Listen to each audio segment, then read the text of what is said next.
probably going to be a lot of people signed up. So, I have the same story.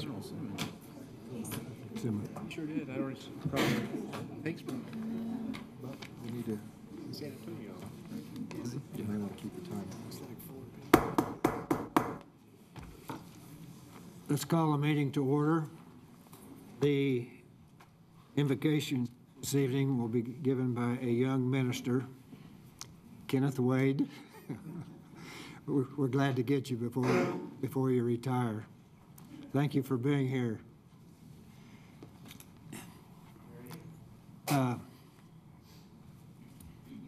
Lou. Yes, sir. After the invocation by Kenneth Wade, would you lead us in the flag salute, please? Kenneth Wade, thank you for being here.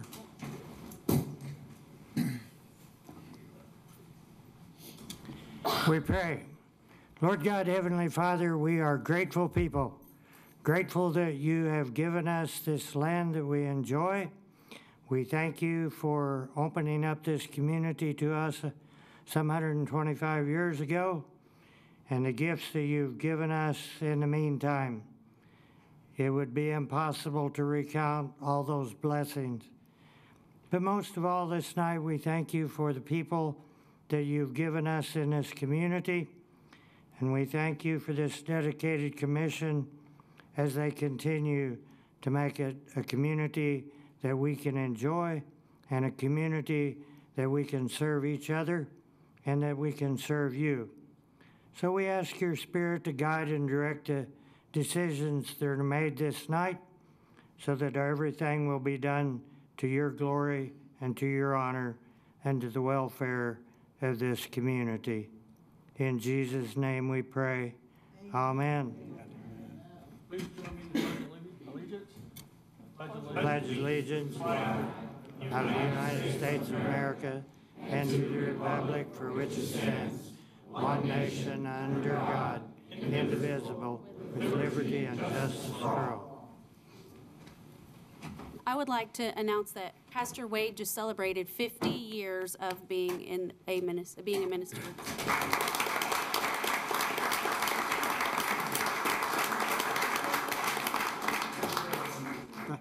Thank you.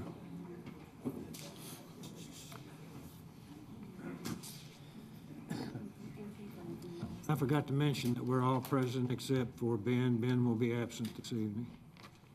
Mr. Mayor, Yes, sir. I'd like to introduce to those that haven't met him, Colonel Hess is with us tonight. He is the 71st Operations Group Commander at Vance Air Force Base, so he's in charge of all flying operations at the base. And he joins us tonight for the first time, so welcome, sir. Thank you.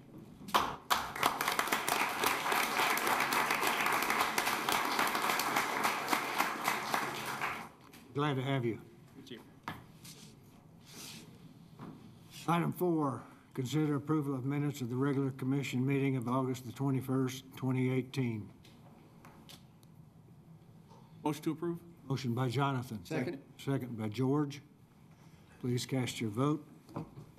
Got me. Motion carries 6-0. Item 5, awards, presentations, proclamations, and organizational business. Item 5.1, present the pet available for adoption at the city animal shelter. There you are.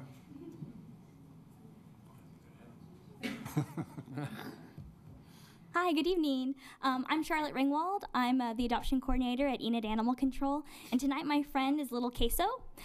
Queso is in pen 31. He's male. He's about 1.5 to 2 years old, and he's looking for a new home. Him and his little buddy Claus will be out at the Expo Center tomorrow and Saturday at the Pet Expo there with the fair. So come by and say hi to Queso and Claus. We also have lots of great animals at the shelter. So if you're looking for a new best friend, come by and visit us and check out our Facebook. Thank you, guys.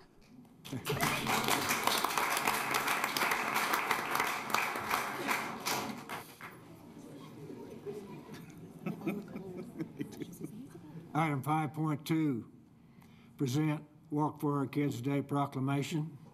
Steve. Yes, sir. Join me, please. The Mayor did fail to mention, yes, Tricia, everybody come on up.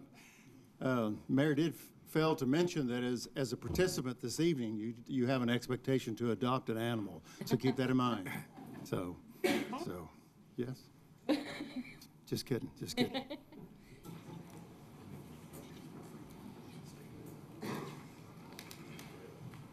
Mayor and Commissioners, Mr. Gilbert, ladies and gentlemen, we have one proclamation to share with you this evening. There's a big event coming up on Saturday. So this is from the Mayor's office, and thank you for all being here this evening. Whereas Garfield County is estimated to have nearly 2,000 individuals with disabilities living in the community, with 162 individuals receiving state-supported services and 272 on waiting lists to receive services. And whereas the 4R Kids Foundation has been dedicated to providing support and opportunities to individuals with disabilities in the community since 2003. And whereas through vocational opportunities, recreational opportunities, community service, education, advocacy, the 4R Kids Foundation has maintained an extraordinary record of providing support to children and adults in the city of Enid. And whereas the City of Enid encourages our residents to support the 4R Kids Foundation and take steps to support the children and adults with disabilities and their families by joining the 4R Kids Foundation Walk 2018. And whereas this Saturday on September 8th, 2018, the 4R Kids Foundation will be hosting the annual Walk for Our Kids to support the programs that provide educational, vocational, social, and recreational opportunities to children and adults in Enid, Oklahoma. Now, therefore, Mayor Bill Shuey, on this important occasion, hereby declares September 8th, 2018 as the 4R Kids Foundation Walk for Kids Day in Enid. So congratulations.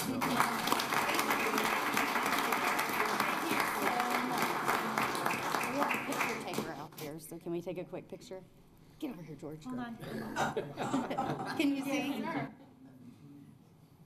Did you get it? Thank you. Thank you so much, everybody. Do you want me to say anything? Sure. Well, Saturday is our walk, and we have 22 teams. It will be at Meadow Lake by the rides. It's free. It's open to the public. We'll have food trucks. We'll have vendors. Come out and have fun.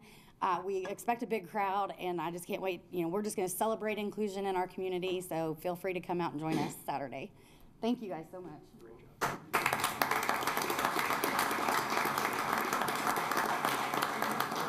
And ladies and gentlemen, that concludes the presentations for the evening. Thank you.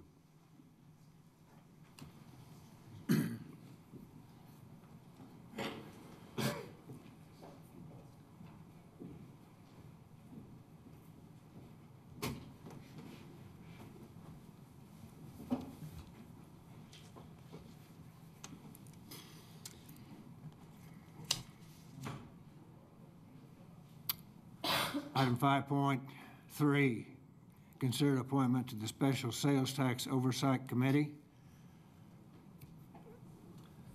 Yes, Mayor and Commissioners, the mayor appoints an at-large member to the Special Sales Tax Oversight Committee. That member has been Jerry Whitney, who has served. He is term limited. Mr. Mayor, you're recommending Tom Andrew now for consideration. That's correct. For inclusion on that committee. So need a Move to approve. Second. Motion by Tammy, second by Ron. Please cast your vote. Motion carries 6-0. Item 6, community development. Item 6.1, conduct a hearing and consider a rezoning property described as lots 1 and 2, block 13, Rock Island Heights Addition, and lots 6 through 10, block 17, Southern Heights, 2nd Edition, located at 301 East Iowa, from R2 Residential Single-Family District to R7 Residential Multifamily District. Chris. Thank you, Mayor. Good evening, Commissioners. The site being considered for rezoning this evening is outlined in yellow. Currently is an existing church. The applicant is Forgotten Ministries. The purpose of them acquiring the property is to provide transitional housing for women. When we look at rezonings, we analyze our infrastructure, road, water, and sewer, to make sure that it's adequate for the new use, and it was determined it is. Planning Commission considered this item at their last meeting. Their recommendation to you is to approve. The vote was 7 in favor and 2 against. We also received a rezoning petition at the Planning Commission. We received 6 signatures. Since then, we've acquired 59 more signatures. Of the total 65, 7 represent owners within 300 feet, having a total of 19.2% of the property within 300 feet. What's significant about that is the commission considered the rezoning with just a majority. Of the 35 owners that signed the petition, 7 were within 300, 23 of them were within a quarter, and 5 were beyond the quarter. There were 15 tenants that signed the petition, 14 duplicates, and there was 1 address unknown. My last slide just simply illustrates where everybody falled out into. The blue is the property being considered for rezoning. The red shows those property owners in protest within 300 feet. And the yellow represents those within a quarter of a mile but beyond 300. And then the gray you see at the very top and the bottom are those that were outside the quarter mile. Can I answer any questions? Thank you. Questions? We have 23 people signed up to talk. We'll start at the top and go to the bottom. The first person, Attorney Randall, is it Kelly? Yes, sir. Randall Kelly?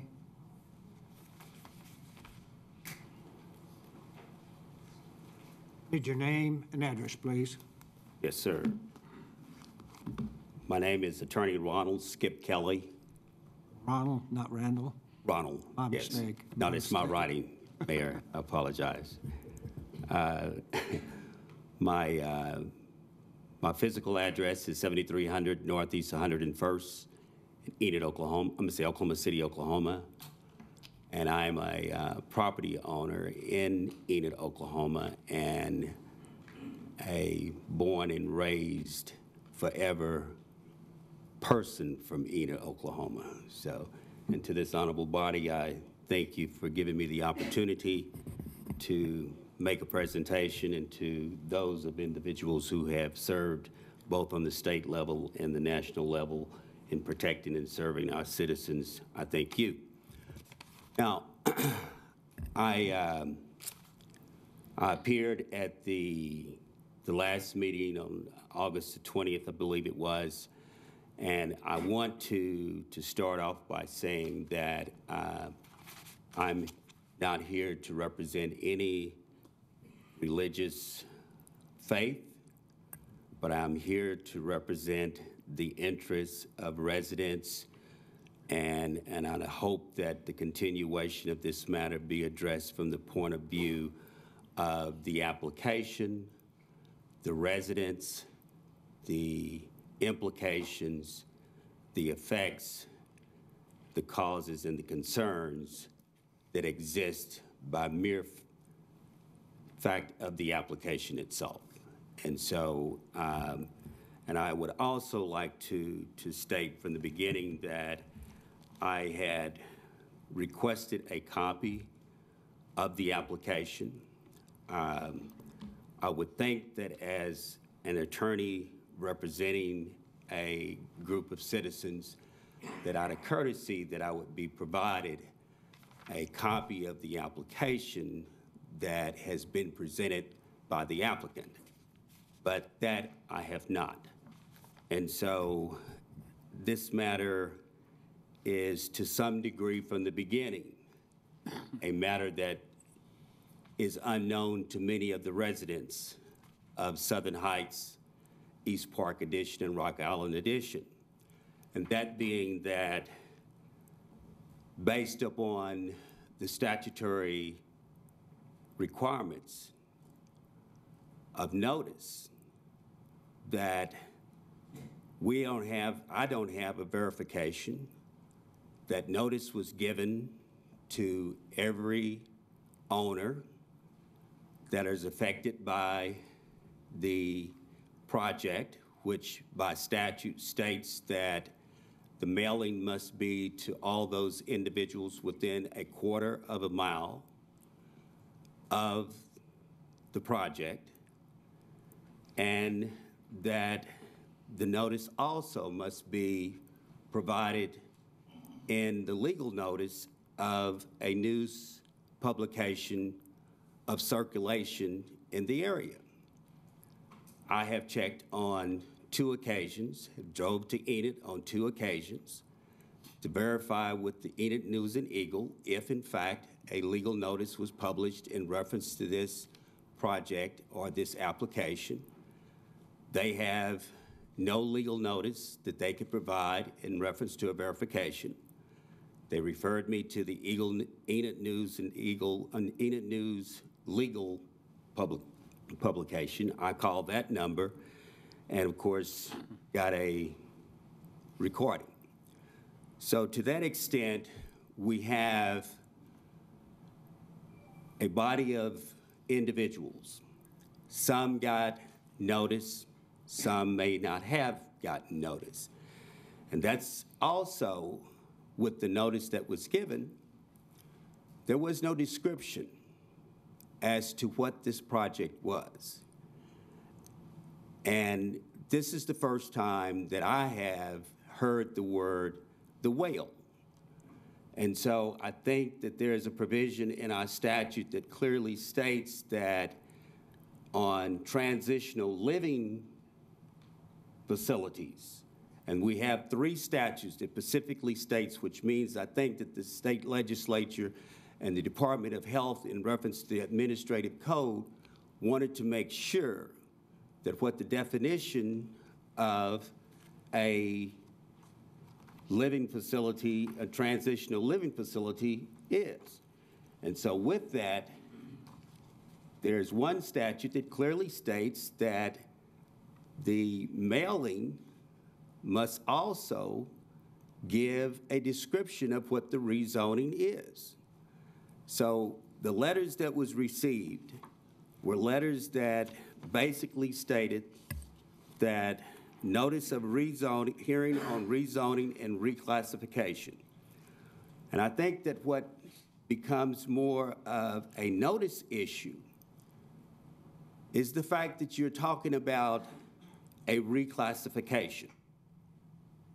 And this is clearly stated in the notice that was given that it was a zoning reclassification from R2 residential single-family district to R7 residential multifamily district. No other descriptive facts in reference to that. And I would mind you that I'm sure that most people have to go and ask someone in reference to exactly what does that mean. But then, when you even look at the definition of the various zoning districts, there's a multitude of different activities that exist under those districts. And so the common citizen has absolutely no knowledge as it relates to what this district was going to be or asking to be rezoned for. And when it's found out that the rezoning is for a purpose that totally changes the complexity and the identity of what their property and their property exists for. And so from a single family then to a multi-district, and it's not so much multi-district except for the fact that it states specifically that it was housing transitional living. And again, I'm only operating on the words of the Planning Commission Department. I'm operating on the words of the applicant. And I'm sure this council has the application.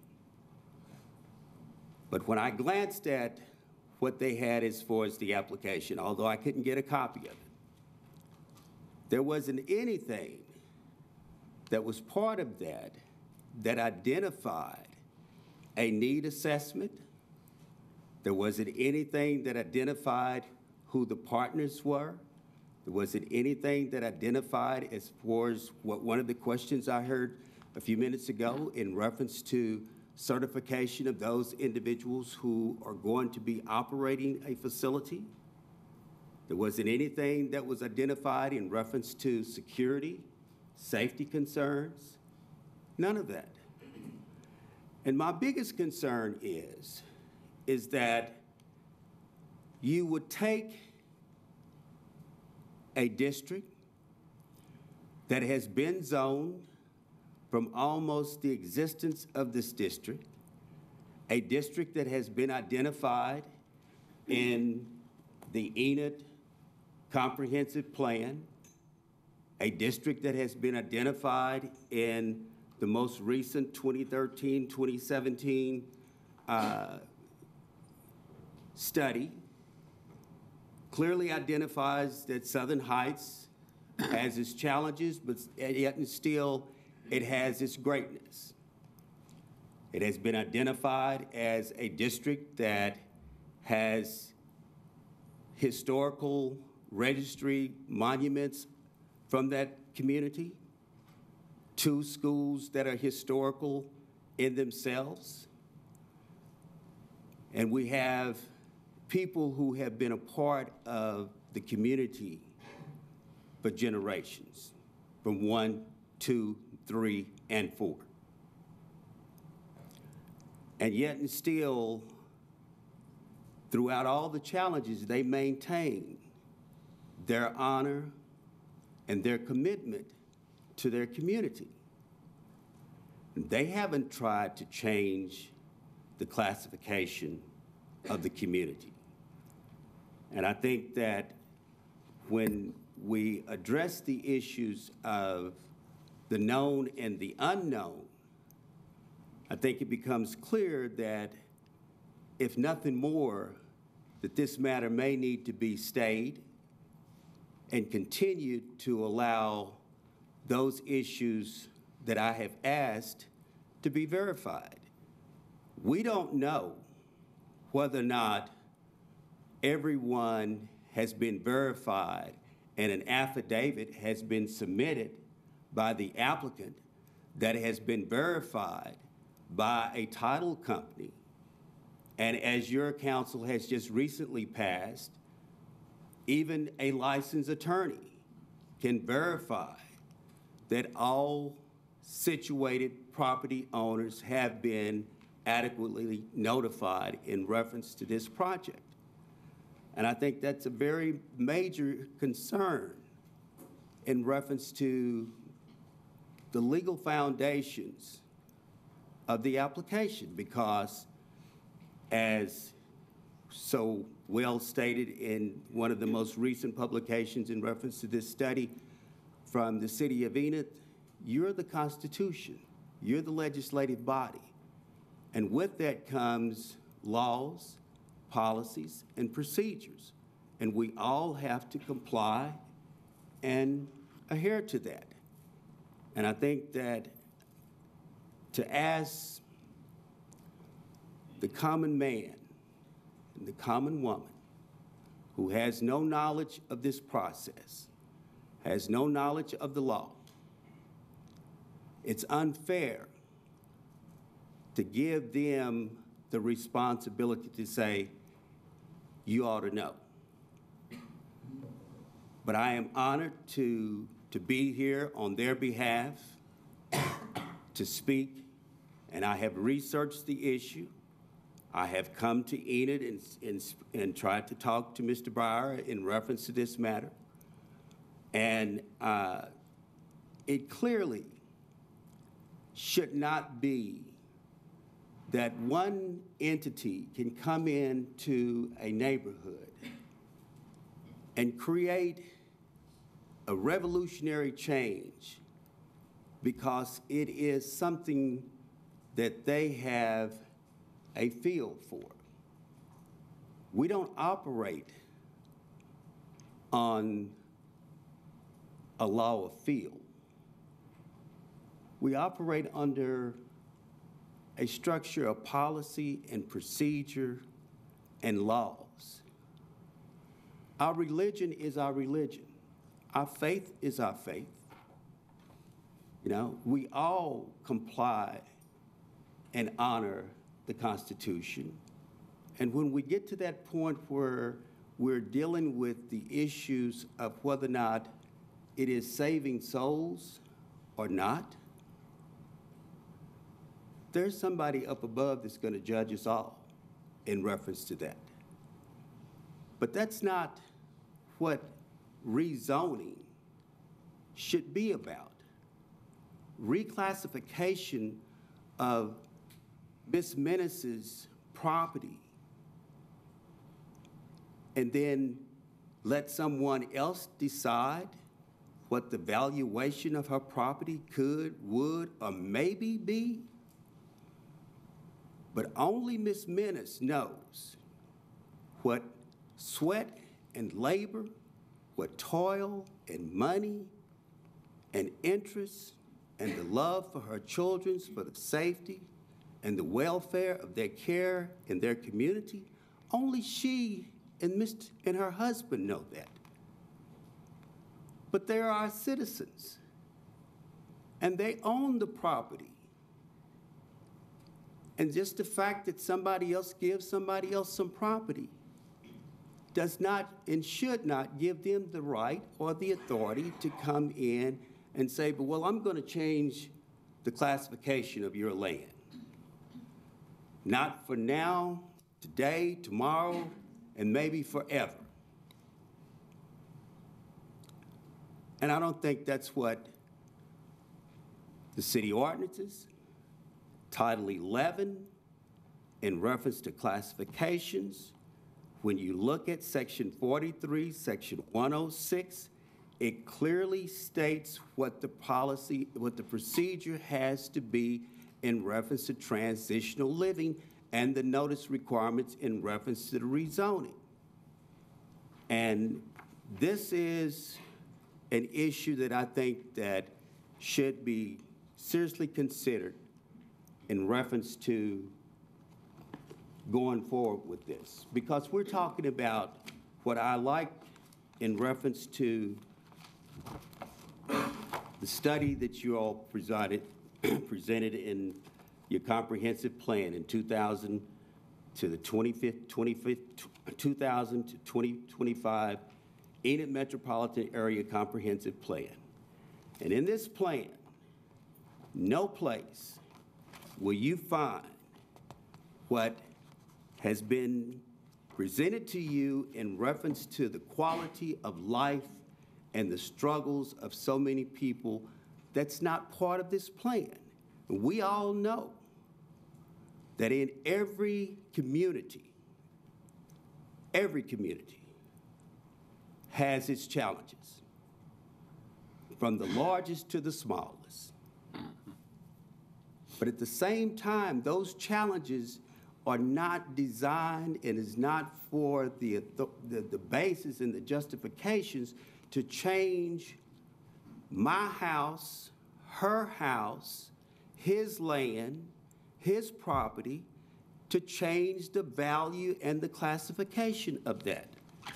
Because neighborhood and area's characteristics, often with its own names that distinguish it from other areas that may include distinct economic characteristics, housing types, schools or boundaries, defined by physical barriers, such as a major highway and railroads, or natural features such as watercourses or ridges. Residents sharing a common identity focused around a school, park, business, center, or other features often characterize a neighborhood. As a distinct and identifiable area, neighborhoods are recognized as fostering community spirit and a sense of place, factors recognized as important in community planning. There's so many words in that, and I'm going to stop after this. But I was born in 1950. In the basement, hospital.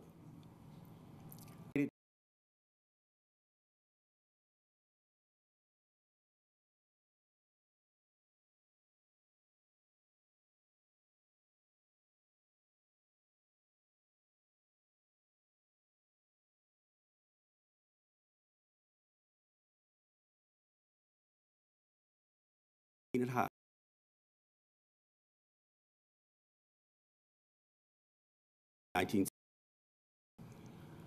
I have always, wherever I have been in the walks of my life, been proud to say that I'm from Enid, Oklahoma.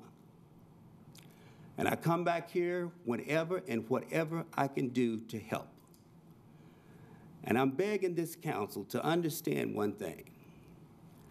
Whoever wrote this neighborhood statement, it has so many words that is just like many of these people out here.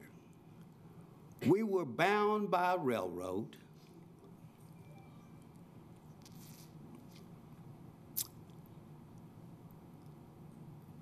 Protected by churches and 2 police officers. And those 2 police officers could only patrol that area. And so our schools, until 1960, was limited to Carver Elementary School, Booker T. Washington, 2 of the greatest institutions in the world, in my opinion. And I thank this city for what you have done in reference to maintaining the character and the history of both of those institutions and let them live on to be a part of that community, Southern Heights. And so with that, I think that this application goes far apart than what the comprehensive plan has ever addressed. And I would ask this council to seriously consider denying this application, or at least giving a proper time in reference to the verifications of the issues that I have asked and have not received. And with that, I know that there's many other individuals and the night is long, but I just think that what I wanted to tell you was the hearts of many of these individuals who may not speak. But this is a community that loves each other. And it has always been a community that loves each other. They help each other. We were just taught that way. And so land use was addressed by the United States Supreme Court in 1920. And there has been cases on top of cases that states that you just cannot rezone for the satisfaction of one without understanding the health, welfare, and the safety and the valuation of others' property. Thank you so much. Thank you. Mr. Mayor, just a couple of questions. First one being, I'm to the mayor. I appreciate it. One, that was about 25 minutes. Are we going to afford that opportunity to each and every individual who signed up in order to be able to speak? I allowed him to speak more than 5 minutes because we direct the 5 minutes to public discussion. Yes, sir. So are we going to afford that to all individuals who come up at it? It's your pleasure. 25 minutes times 22 I got all night. is 500 minutes. That's, Mayor, that will be, realize some of just a minute. Okay. Be 6 hours. Yes, sir. I totally understand. That will be a little after 1 o'clock. I totally understand. I just want to. I'm retired. I can sleep in tomorrow. I understand, sir, but I'll be at work probably at 7 o'clock tomorrow morning. Otherwise, I won't have a job. But I do want to make sure that we're being fair to all individuals that are out there to be represented, to be able to speak their piece. I will not shut anybody down until we get to public discussion. Thank you very much, Mayor. I appreciate Ron. it. Mayor, I'm also retired, but I don't want to spend the evening here. I think we're going to have to limit these presentations if we want to get out of here tonight. And this is only the first item on the agenda. I understand. So I think that most people can say everything they need to say in 5 minutes.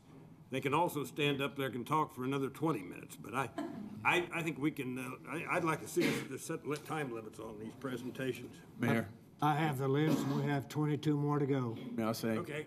Just a minute. I have a question too. Derwin's next. Go ahead. Mayor and council, I'll make a motion to move that we stay this and that we will have further discussion and examination, and we come back to this at a future time, rather than making a decision tonight. For one, Ben Ezel, he's not here. And I'd like for all of us to be here if possible. But from what I've learned tonight from Lori Kelly, I have a different perspective. And I think that if we have more time to discuss this and examine this, we can come up with a better resolution in the future. Tammy.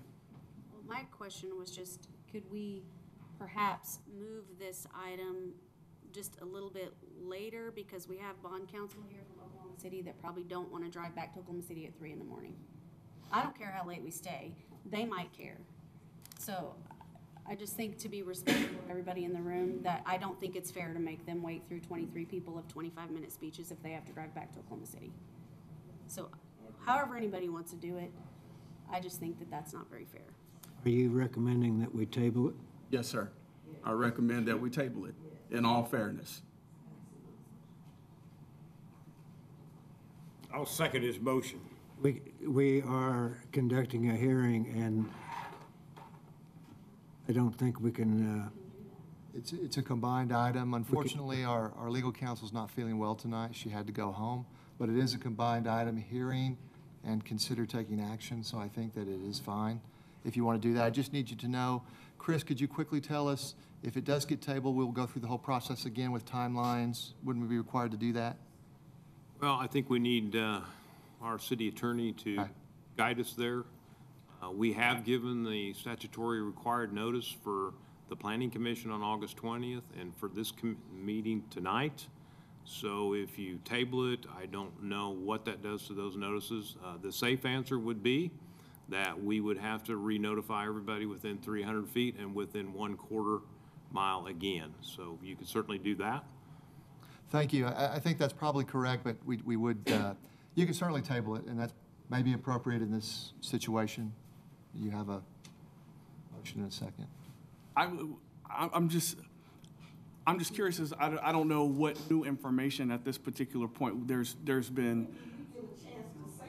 Well, when you'll We get haven't, to. we are very much just having a conversation right now to be able to determine what the way forward. We have people that travel too, and we have people that have obligations. Yes, ma'am, and that's very, They don't wanna be here just once, in the morning either. yes. But you guys keep making these kind of decisions. Ma'am, we haven't made a decision yet, with all due respect, but what we are discussing right now is whether or not it's going to put an undue burden on people who have showed up at this point at this meeting. The tabling that we're talking about right now would put the meeting off and require everyone else to be able to come back at a later date, while at the same time soliciting sending out all those letters, all that new notification, and dragging this out further. That's why we're discussing it, so we can have a full breadth of understanding what we're talking about doing. So there's nothing that's going to be decided at this point. We're just speaking about it right now. And so for me, and my perspective at this particular situation, after already discussing it at MAPC and going into it in depth, also discussing it at study session, a little over 2 hours ago, and now discussing it now, I have not been provided or given more information that would make me want to kick this down further. Really, I'd like to hear more from the community in order to be able to see what the community feedback is on this particular program. That's what I really need to hear. But I'm not going to get that by kicking the meeting down, several more weeks. It's unless we have some community meeting someplace else. We're here gathered to be able to talk about this. I think this is the time in which we should discuss it.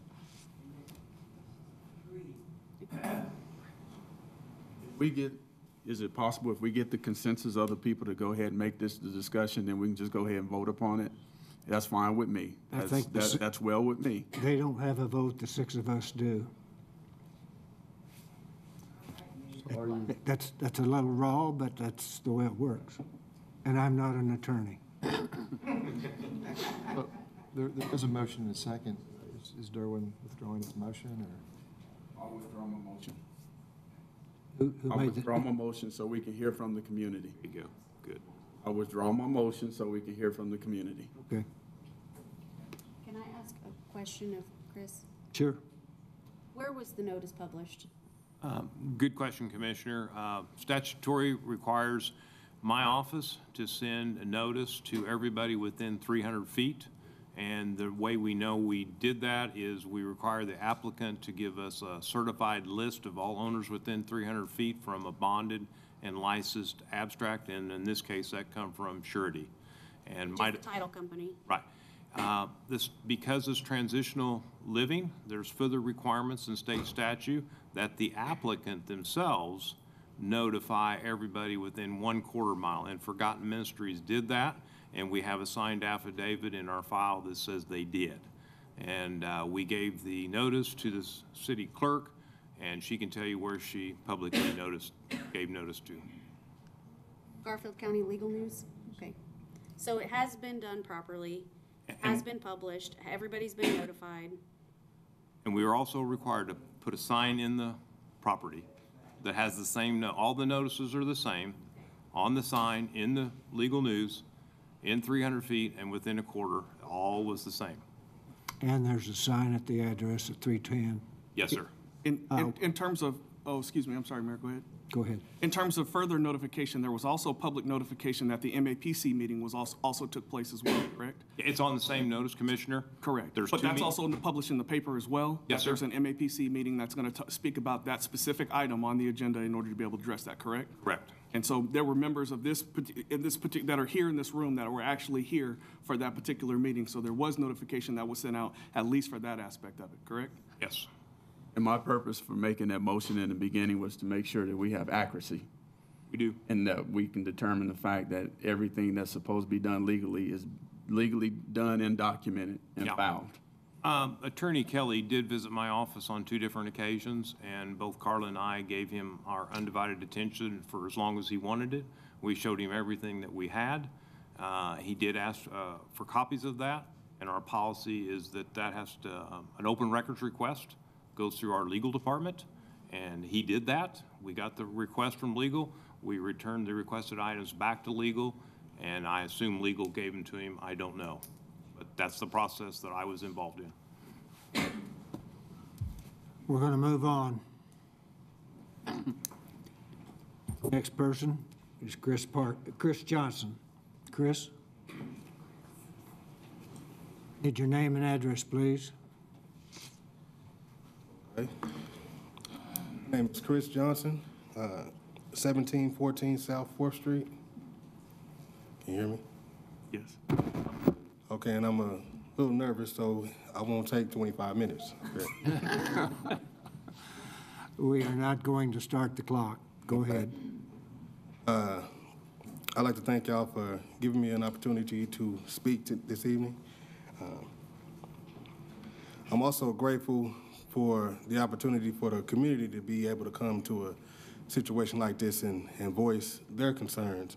You know, a lot of times we don't get a chance to voice our opinions or concerns, and I'm grateful of that. I think it's healthy. The Bible teaches us to test the spirits and not to believe anything that somebody is saying, and making sure that it is of God. And I'm sure that Jeremiah is used to those spirits being tested. He's probably feeling like he's in a hot seat right now, but he's probably used to that.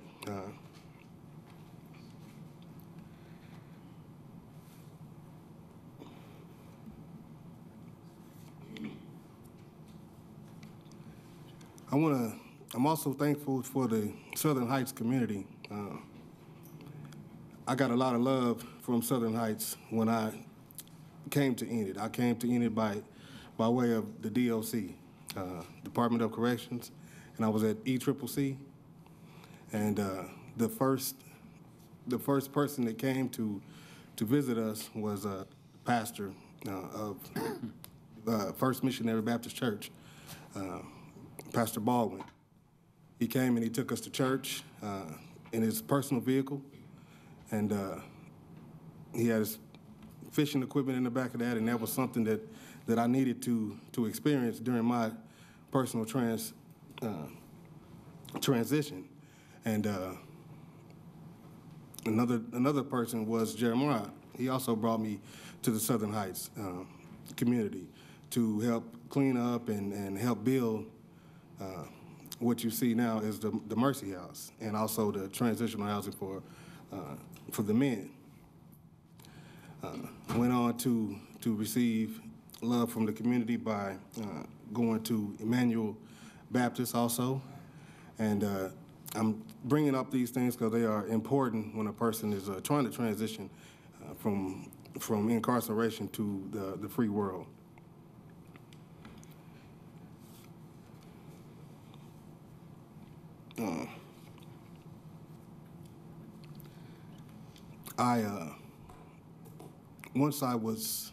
Once I completed my term of incarceration, I went on to go to the Oasis program, which was I am a graduate of in September 2016, and this is my anniversary, September 2016. It's also my anniversary with my wife of 18 years, too, this month. So I'd say happy anniversary to my wife. Also, the program is a 6-month program that I completed, and I was one of the first members of that program, which I am the self-appointed alumni president.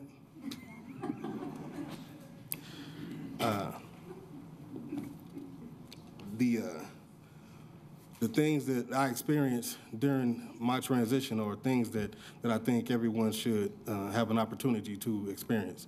The love from the community, being able to be a part of the community,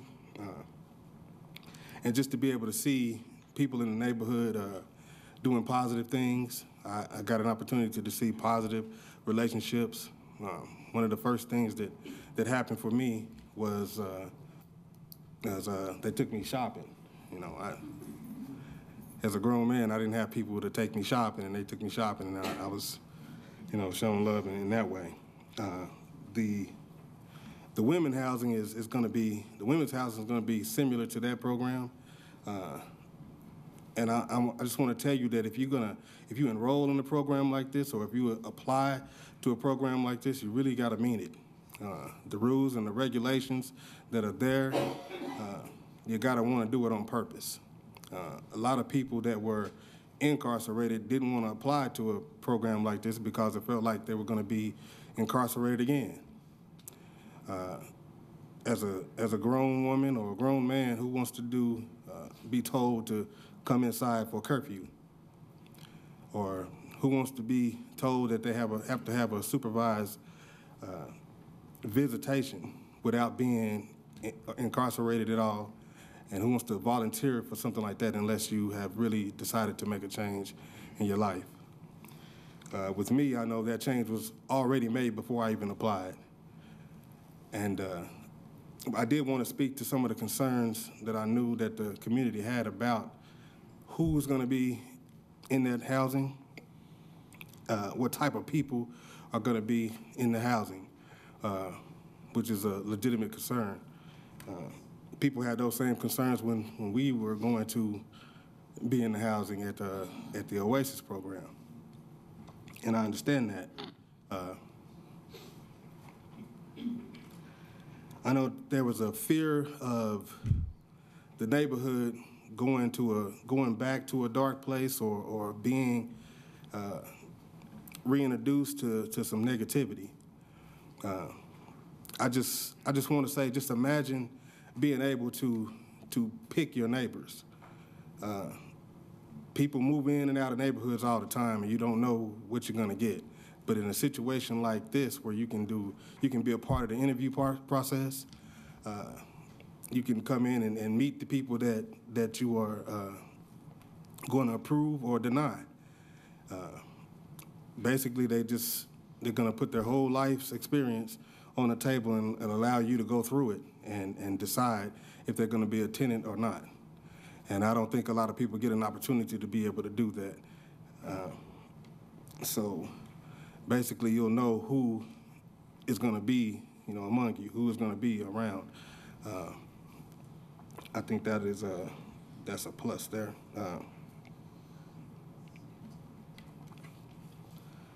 I'm a part of that interview process also, to interview people getting into the men's housing. And like I said, you need to do it. You need to make a commitment before you come into the program. Now, the programs aren't set up for mental illness, to deal with people that want to be active in crime. They're not set up for things like that. I know that could be a concern also, and certain offenses. Everything is open to go into and to look in a person's personal behavior, and if there was a problem, there's a low tolerance for breaking the rules. So I wanted to put my perspective on that. And I want to, like I said, I want to thank you for all the love that I got from the community, and that's what I have. All right. Thank you. Thank you. Lloyd Parker. Lloyd Parker here? Yep, he's coming. Need your name and address, please. Lloyd Parker, 1802 South 4th. I've been a part of the program, the OASIS program, ever since I got out of DOC. I ended up here in Enid through the Department of Corrections, and when I discharged, I decided to stay. Prior to discharging, I had opportunities to go to other transitional housing. The OASIS program, I thought, fit what I was looking for. I needed a good, strong, faith-based facility that would help me grow in the ways that I needed to grow. I went through the program, graduated, stayed a couple of months, moved out, had a little fall, not in trouble with the law again or anything, but called them back up, and they had the heart to let me back into the program. I have since graduated, stayed, and have become a mentor for some of the other gentlemen that are in the program now. I plan on staying there and close into the community too.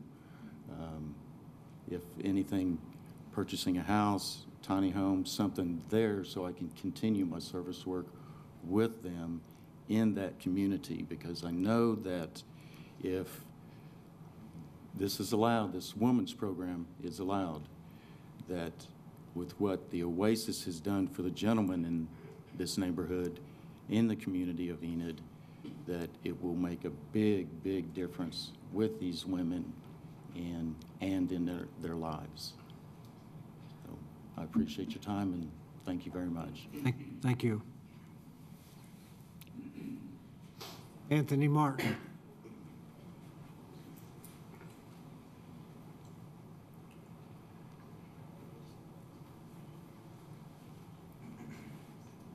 Just want to thank everybody for the opportunity to speak. Name and address, please. Anthony Martin, 1714 South 4th. Thank you. So I am the director of the OASIS program, right now the Men's Transitional Housing Program. CJ and Lloyd kind of touched base on the fact, what it does for people, and so I won't go over the same material over and over, but the point is people are talking about how the women's transitional housing will bring a change to the community, and we believe it'll bring a change too. It'll bring a change for good. But as far as bringing transitional housing to the community, it's already there with Oasis and the men. So as far as, we're not coming at this brand new, not knowing, what's going to happen, how's it going to happen. We've actually got close to 3 years worth of experience with the same situation, but with men, which most people would consider more risky. I know I myself would, just being honest with myself, would consider men to be a little bit more risky than women. So just thought I'd, reiterate again that we're already doing something similar to this. And so we bring up Oasis because it's a mirror image or basically the same thing with a different gender. I'd just like to point out, too, that half the guys right now that are in the program, they would be homeless here in Enid in the same area, in the same neighborhoods as they're in right now, except for right now they have jobs. Right now they're out painting houses in the community and helping in the community. So just like to bring that out, that we actually serve our community, and it's not just something that we're just living there. We actually actively go out and serve. So thank you guys for your time. Thank you. Is it Linda? Is it Smoot? Linda? Do I have that right? Smart, okay. Name and address, please. My name is Linda Smart. My address is 1418 East Cherry, Enid, Oklahoma. This is a little hard for me. I'm a member of First Indian Baptist Church. My husband was the pastor until his death in November of 2016. His father was the pastor before him for probably 30 years. We were established in the late 50s in the Southern Heights neighborhood. And we've always been community orientated. Tried to reach out to all of the kids around when we had Bible schools, let people know when we were having special things, Christmas programs. I've walked many of miles in the neighborhood passing out flyers to invite people. We've assisted many people that have come through our church doors. In the late 80s, there was a run of boat people from Vietnam that had came into the community here in Enid. We adopted several families of those, and a couple of them did stay at our church facility. And my father-in-law even got one of the men a job at Bank Lumber Company. They were people that were refugeeing from Vietnam and all of the things that had happened after the war. We have taken in homeless people and battered women and children who have also stayed at our educational building till they could get on their feet. I think that's part of a church family. What you do is you help others. After my husband's death, it became apparent and a reality that our church family could no longer care for or fix our building. I met Jeremiah through a Bible school he was having in the summertime, and after a few times of my son and I meeting with him and discussing our situation with our building and not really knowing what to do with it, we decided instead of maybe letting the roof cave in, which it was, or letting it be condemned by the city, which it probably would have been, we would partner with him so God's work can continue. A Christian agreement was made between our church family, Jeremiah, Forgotten Ministries, and our church association. And this was made between us. City officials were never involved in our plan to do that. I've heard a lot of things going in speculation saying that the city has come down there and they're going to do this. It was never, nobody had never talked to the city. My son and I was the authorities of the church at that time since my husband had passed. Our church building has a second chance to make a difference helping others. That's another thing churches do. They can help rebuild lives and give them a second chance. These women that are going to be staying there are already in our community. They are already in our neighborhoods. They are already in our families. And I take offense of this because I have 2 nieces that are current residents of Mabel Bassett Correctional Facility. When they get out, I pray to God that they will have a place to go to help them to stay on the right roads, because they are all mixed up in the drugs and things like that that come with that. And I would like to see that squashed. I would like to see our church building make a difference to help empower women, that they don't have to settle to be involved in that lifestyle, that there are people that are going to be willing to help them and give them a place to go to. I'm raising my niece's little 7-year-old son. It's been a long time since I've been a mother. He's 7. My youngest son is 33. So I'm all in this new thing. It's very hard. But I would like to think that somebody will help his mother when she gets out of jail so that she can get on her feet, take back custody of her child, and be a productive person in society.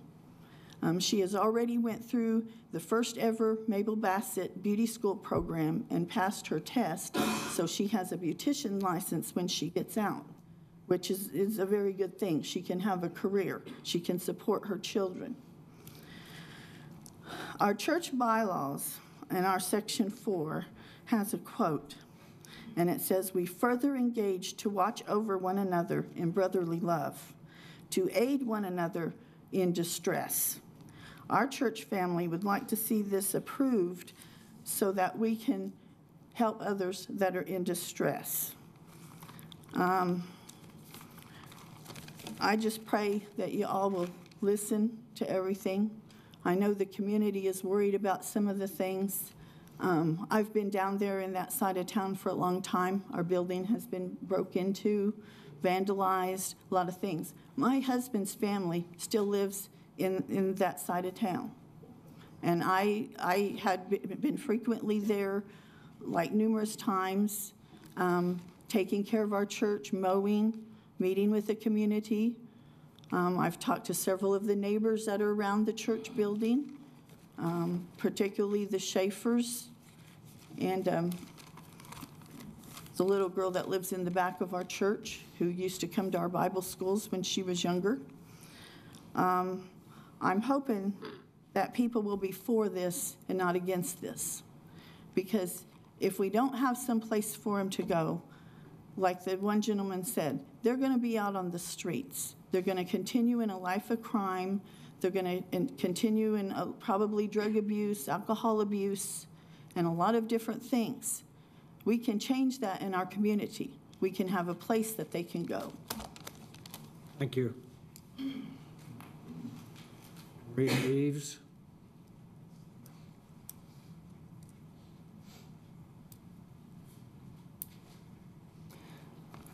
Good evening, Council. Thank you for the opportunity to speak this evening. I am Maria Eves. We need your name and address, please. 2613 East Pine, Enid, Oklahoma. Thank you. I'm a member of the Pawnee and Oto Nations. My grandfather was Luther McGlashlin Sr. He was the pastor of First Indian Baptist Church for over 30 years. My grandparents lived in the Southern Heights community that entire time at 101 East Ohio. My father and his siblings grew up and also went to school at Carver. My grandfather moved his family here in the 60s, like my mother said, in search of better economic opportunities.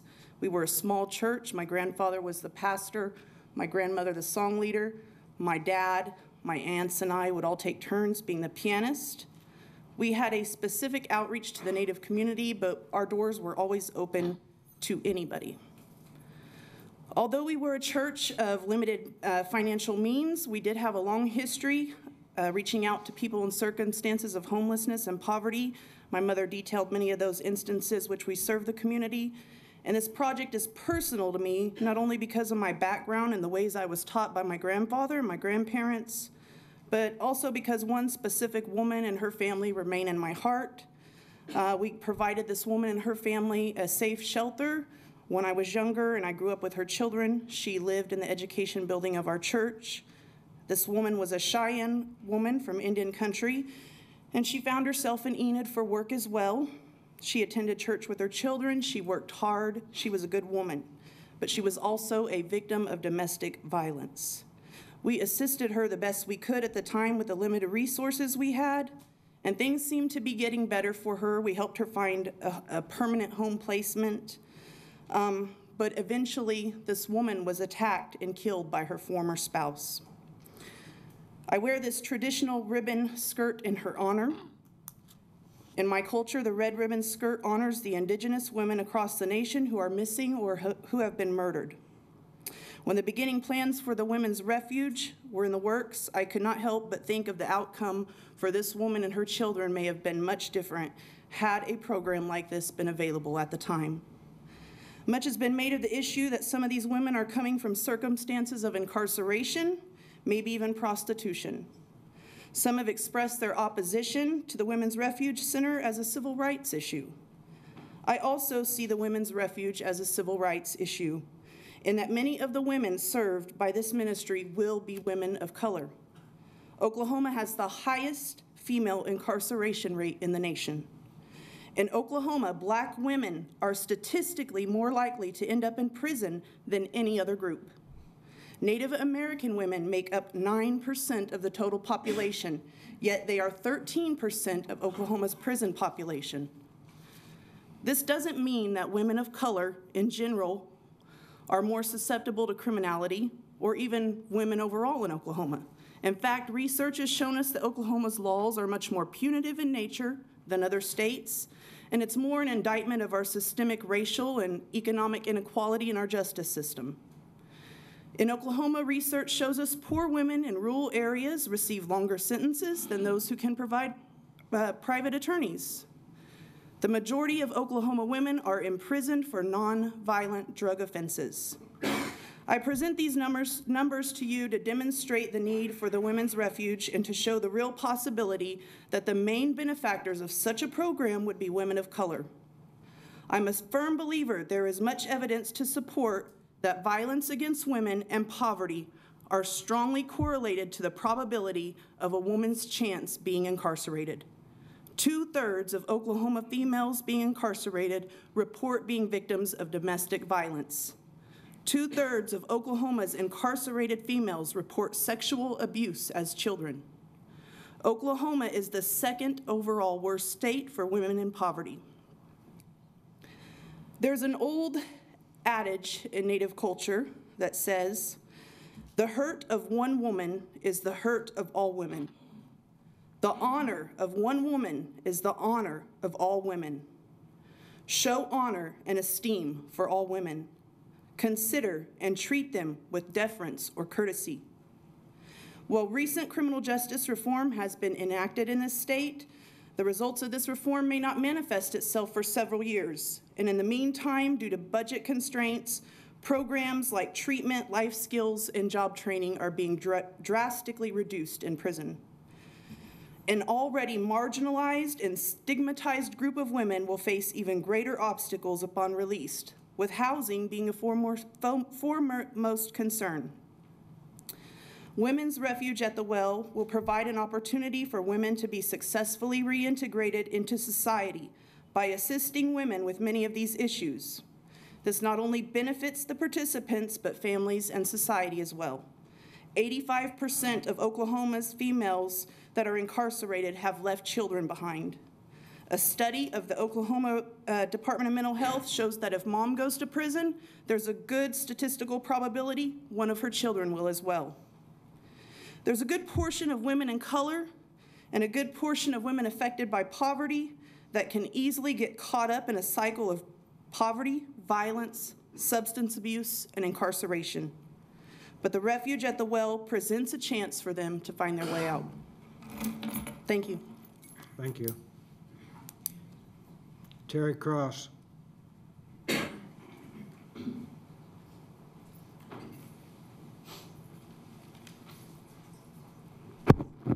My name is Terry Cross, and I live at 314 North 19th. I'm currently employed at EMS and I work in the dispatch department. I've worked there about a year. 14 years ago, I was incarcerated and went to prison. 11 years ago, I was released back into this community. I was fortunate enough to be provided with a bed in a transitional house. I went to the transitional house and I completed the program. I then became part of the staff and worked alongside with the team with transitional women for 10 years until I went to work at dispatch. As the previous speaker gave you some statistic, Oklahoma is #1 for incarcerating females. Not something I'm proud of as in Oklahoma. Garfield County ranks about #5 for the incarceration rate. Reality, out of every 4 women that are released, 3 are going to return to prison because there is no programs, there is no housing. Like I said, I was very fortunate to go into a program. There was rules, regulations, guidelines, curfews, classes. I had to learn how to manage money. I came out owing Garfield County $9,000. Within 3 years, I had that entire debt paid. I am currently debt-free and owe no one nothing. This is a direct result of transitional housing. I am a product of women's transitional housing. I don't work directly with Jeremiah, but I know Jeremiah and I know the Forgotten Ministries. I want y'all to consider this as an option for women. Most of these women that are in prison are people that we know, mothers, sisters, aunts. Without transitional housing, these women are going to go right back to where they came from, whether it was stealing, the crimes they committed, drug dealing, whatever the case may be. By offering women transitional housing with a program, holding them accountable is going to give these women an opportunity to change their future, get their children back, and become productive, contributing members of society. I am in the process of getting commutated, and I will further go through and try to be pardoned. I do have a passport. I've been out of the country 5 times on short-term mission trips, serving churches, serving the community. Like I said, this is a direct result of women's transitional housing. Is there enough? No. Like I said, try to keep in mind the statistics. 4 out of every 4 women, 3 are going to go back. If we don't offer them programs, if we don't join together as a community and offer these women something different. Is there concerns? Do people need to be aware in the community? Definitely. But you people can be the eyes and ears. You can be a part of changing things for women. Thank you for letting me speak. Thank you. Wilbur Flynn.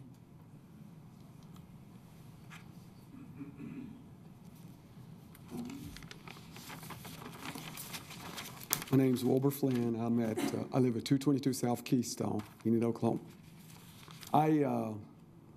We had a meeting at our church here a couple of days ago, or maybe last week, and I was asked to come up and talk about the center that they want to put into the community. When I was in Watonga, I pastored there for 23 years, and we had a women's shelter there, and it was very successful. To me, there were people who were in need of help, and we were able to help them. We didn't have any opposition in the community in Watonga. Of course, Watonga was a lot smaller than Enid, and we didn't have any opposition. But it was something that we felt like in our heart that we needed to do for those people who were getting out. We dealt with our women that we dealt with came from the drug court. in Watonga, and those are the people that we took in. Now, I don't know how quite how Jeremiah was talking about doing theirs, but we had one facility, and it housed 7 women. And then we had a house mother there that was there 24 hours. And she kept everything pretty much under control and moved in that direction that way. And it was a great success. One of the things that me and my wife loved about doing that was that, and it was open, it had been open for it's been open for 5 years, and now it's switched over to a men's shelter now. But one thing that we got blessed out of that is that we had ladies that came up to us 2 or 3 years later after they had been in the house, and they said, "Thank you all for saving our lives." And one thing I hope the community understands and don't forget, it's to me, it's not a black thing or it's a white thing. And I don't know about the property. I don't live in Southern Heights, but I do pastor down there at First Baptist, and I don't know about the property, so I can't speak on that. But I do know people need help, and it doesn't matter what color you are, it doesn't matter what gender you are, it doesn't matter what your religion is, it doesn't matter if if you're a prostitute, if you're a drug addict, it doesn't matter. If you need help, I think it's our job to help. I mean, that's just my personal opinion. And I don't want to stand before God and say I didn't do all I could do to help somebody. And I think that's what God wants us to do, is to help one another. And if we have the opportunity to help, I think we ought to help. Now, whether it be where they want to put it at, I don't know. But I know if it's of God, it'll work. But if it's not of God, it won't work. And but I do believe Enid does need a place to where we can help those women who's in need of help. And y'all, it works. It works. So I just want to, that's all I got up here to say was that we worked it in Watonga, and it worked, and it was a great, great success. And it helped a lot of people. We had 50 women that came through there over the 5 years that we were there. And it was a blessing to us, and I know it was a blessing to them. But I think with the community coming together and just looking at the situation and looking at, so maybe it don't need to be there. Maybe it can be in another building. But I think as a community, we ought to be proud that we have an opportunity to help somebody who's in need. And I think that says something great for our community to be able to do that. So, amen. Thank you. Barbara Finley.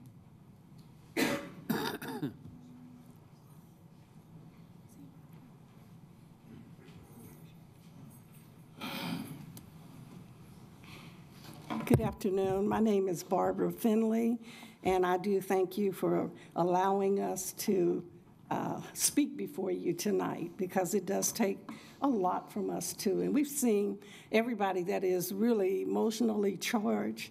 And so I want to say, first off, that having this, I would say I'm not speaking against having a women's shelter.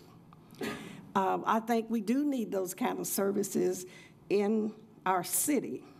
My problem is this is asking for zoning change. And so we're so busy talking about the needs that are happening that we're not dealing with who's being affected and how.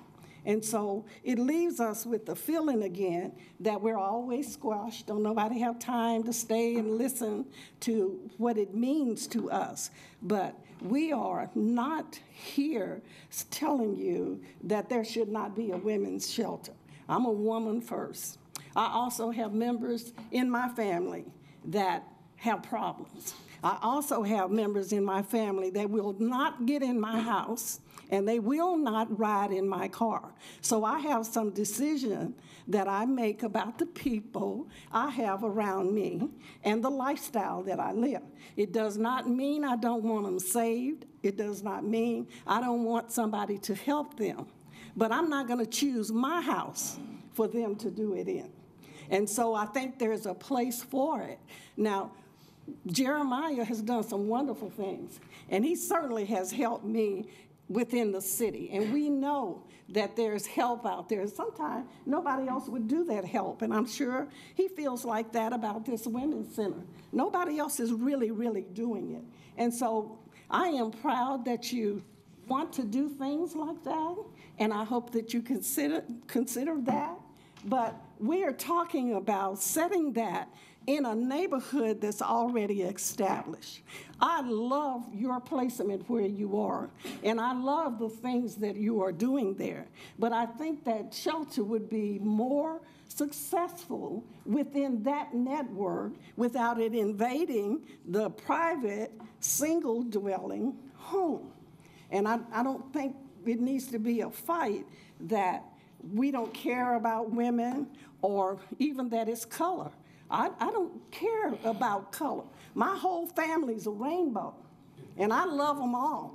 And I'm not speaking against any of them, but those that have a problem, I want them to go to the right place to get that. And I'm just saying, when you start new and you have options about where you go, I think Jeremiah has a lot of options to him. I think it's economical to take that building where it is and build forward, but it doesn't do anything for the people who live right immediately around it and behind it, and it, as the water, when you throw a rock in it and the ripples flow, it comes out of that environment, and then the rest of us are affected. And so we could go on for hours telling you about what is happening already in our neighborhood. I can speak from my perspective of what happens of somebody walking down the street, and I don't want to tell you all the horror stories, but walking down the street and pass my house on 4th Street and then tell me, you guys look like y'all doing all right. Why don't you give me a handout? We have to deal with that. And so when I speak to you from my heart that I'm impacted, and I've said it before, I'm the one out there picking up the McDonald's packages out of the middle of the street, and the pop cans and the beer cans and all of that, trying to maintain my neighborhood. So yes, there's problems out there currently, and yes, there will be problems in our future, but you cannot discredit what we're talking about and muddy the water in that we don't want help or that we're not having a Christian attitude about it. It's just that when you are, if you're starting new and you have a whole empty block, use your block. But when you're setting it inside of where people already are working on their homes to make it forever last and to improve it, it is not fair or feasible to do that thing for them. So believe me, personal stories, I come all the way up to Orrin K. Garrett with stuff I have. And I have to put up with smoking in my teepee and cleaning up behind somebody homeless who was spending nights. And I refused to call the police while it was ice out there because I thought, you know, they don't have nowhere else to go. But they still doing wrong, and I still have to deal with it, and I still had to clean it up, okay? And finally, I got the police to deal with that for me, okay? But you can know that it was scary for me to walk up in that tent and go, what you doing up in here? To somebody that's on drugs. But this is a reality for me in my neighborhood as to what we have to. So it's distressing.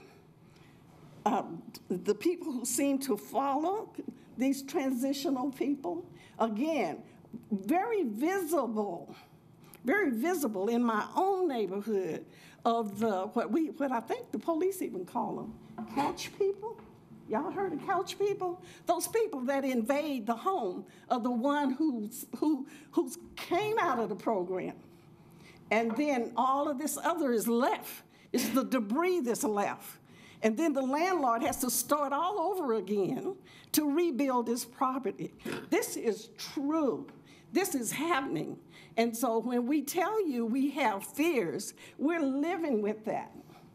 And so these families that it's in their back door need some consideration here. And nobody who has had a problem should be superseding the person that's already there. So it should be a valid consideration. We should not have to feel that something is wrong with you because you use your voice and you explain what you live with every day. And that's why we tell you, most people, they want it safe. They want to feel like they can walk out at night. They want to do all kind of things. And so many of you go home and say, I want the program, but I don't want it in my neighborhood. And so we have to deal with people who have money, people who want to be do-gooders. We have social workers everywhere that want to help you, but they don't have the one that's right there that's just building their house. You know what I mean? My paperwork on my house tells the loan people don't give me no more money. So you can't tell me my value's going up because it's in writing to hold my value down. Hold it down. So, Jeremiah, I'm not racially about it, but with your skin tone, you can get some help. I don't get no help, y'all. And I'm not the only one in my neighborhood that can't get no help.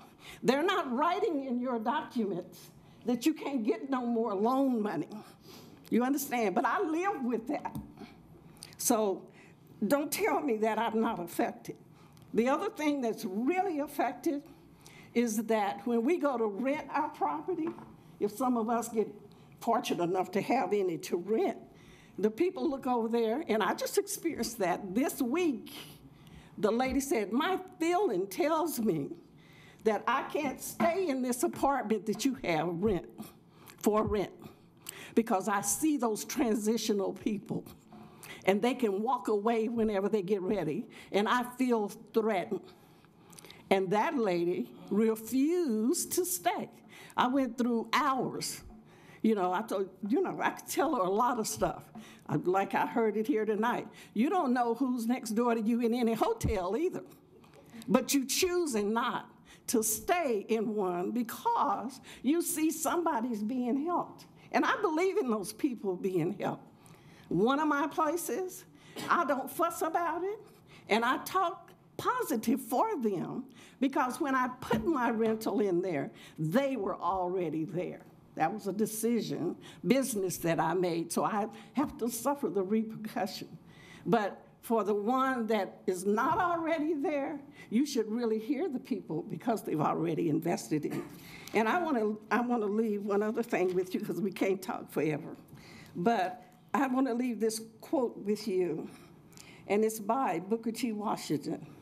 And he says, as you remember this quote, remember, a lie doesn't become truth, wrong doesn't become right, and evil doesn't become good just because it's accepted by the majority. Thank you. Thank you. Anthony Blackburn.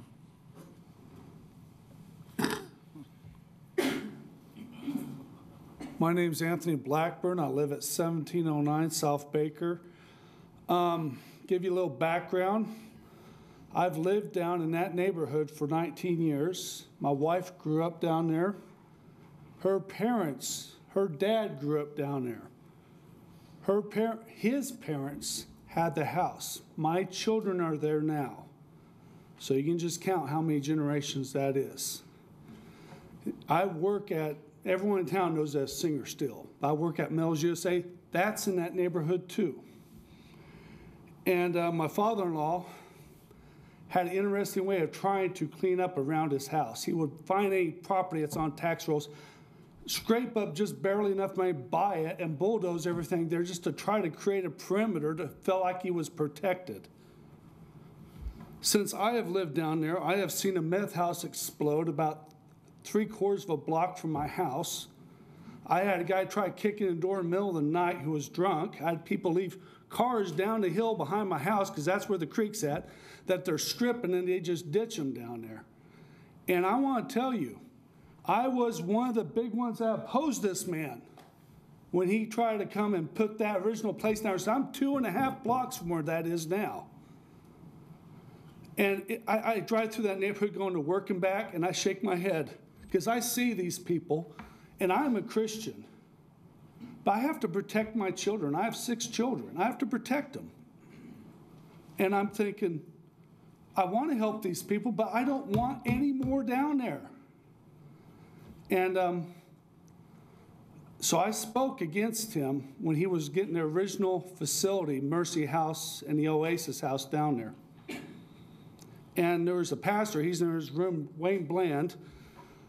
He said, let me introduce you to him. And he come up to me and goes, I made the biggest mistake in the world. I never talked to all the people back here that were afraid. Because I know what it's like to be afraid. When some guy's trying to kick my door in the middle of the night, and I'm thinking, I don't have a gun, but I have a big old pipe in my hand. I'm thinking, if he gets through the door, I'm going to club him, you know. And he introduced me to Jeremiah, and Jeremiah goes, you know, why don't you get on the board that approves who comes and who goes in this? And if you say no, it's no. And you know something? I started seeing a transition. Those apartments right across the street from that Mercy House. I seen kids out there playing. I know there's drug dealers in there. I know there's prostitutes in there. And I was afraid for them children. But I felt powerless to do anything about it. Just him being down there with them bright lights and those kids coming over there playing volleyball in that court he has behind that place is safe. And I have seen him get some guys in there we thought were good, and they were breaking the rules, and they were becoming dangerous. And it broke his heart, but he said, you have to go. And he says, you have to go, and he made it very clear to say, I have to protect this community. Now, I know there's some hard feelings. I understand where the other side was. I was on the other side.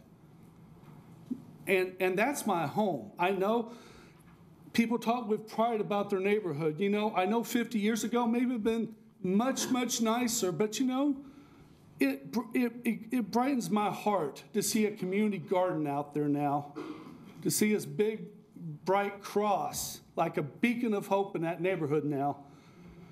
It brightens my heart to drive by houses I've seen falling apart, and now they're painted. And my own kids have had a hand in that. I've met some of the people in the neighborhood I used to hide from because I didn't know who to trust and who not to. Now, I know we got statistics and everything else, but the proof's in the pudding. He has made a huge difference down there for what he has. Where this is at is about 6 blocks away. Those bad elements, they are already there. And just to tell you, I had to chase a guy trying to break my house out of my yard in my Suburban. I was 6 blocks away. My kids saying, guys looking in the door. I jumped my car, I speed down the street, and I had to run him off.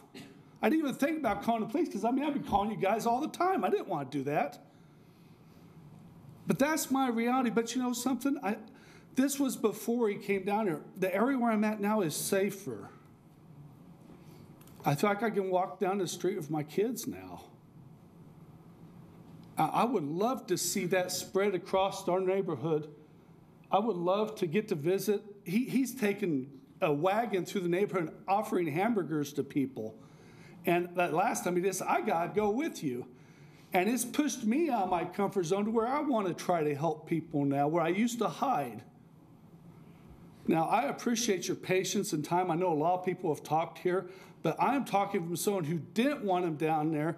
And I'm saying, if I can do something to help you, I will now. And he has been very transparent with everything he has done there with me. And from that aspect, I have one more thing to say. I have never been so glad to be proven wrong in my entire life. Thank you for your time. Thank you. Mr. Graves or Mrs. Graves?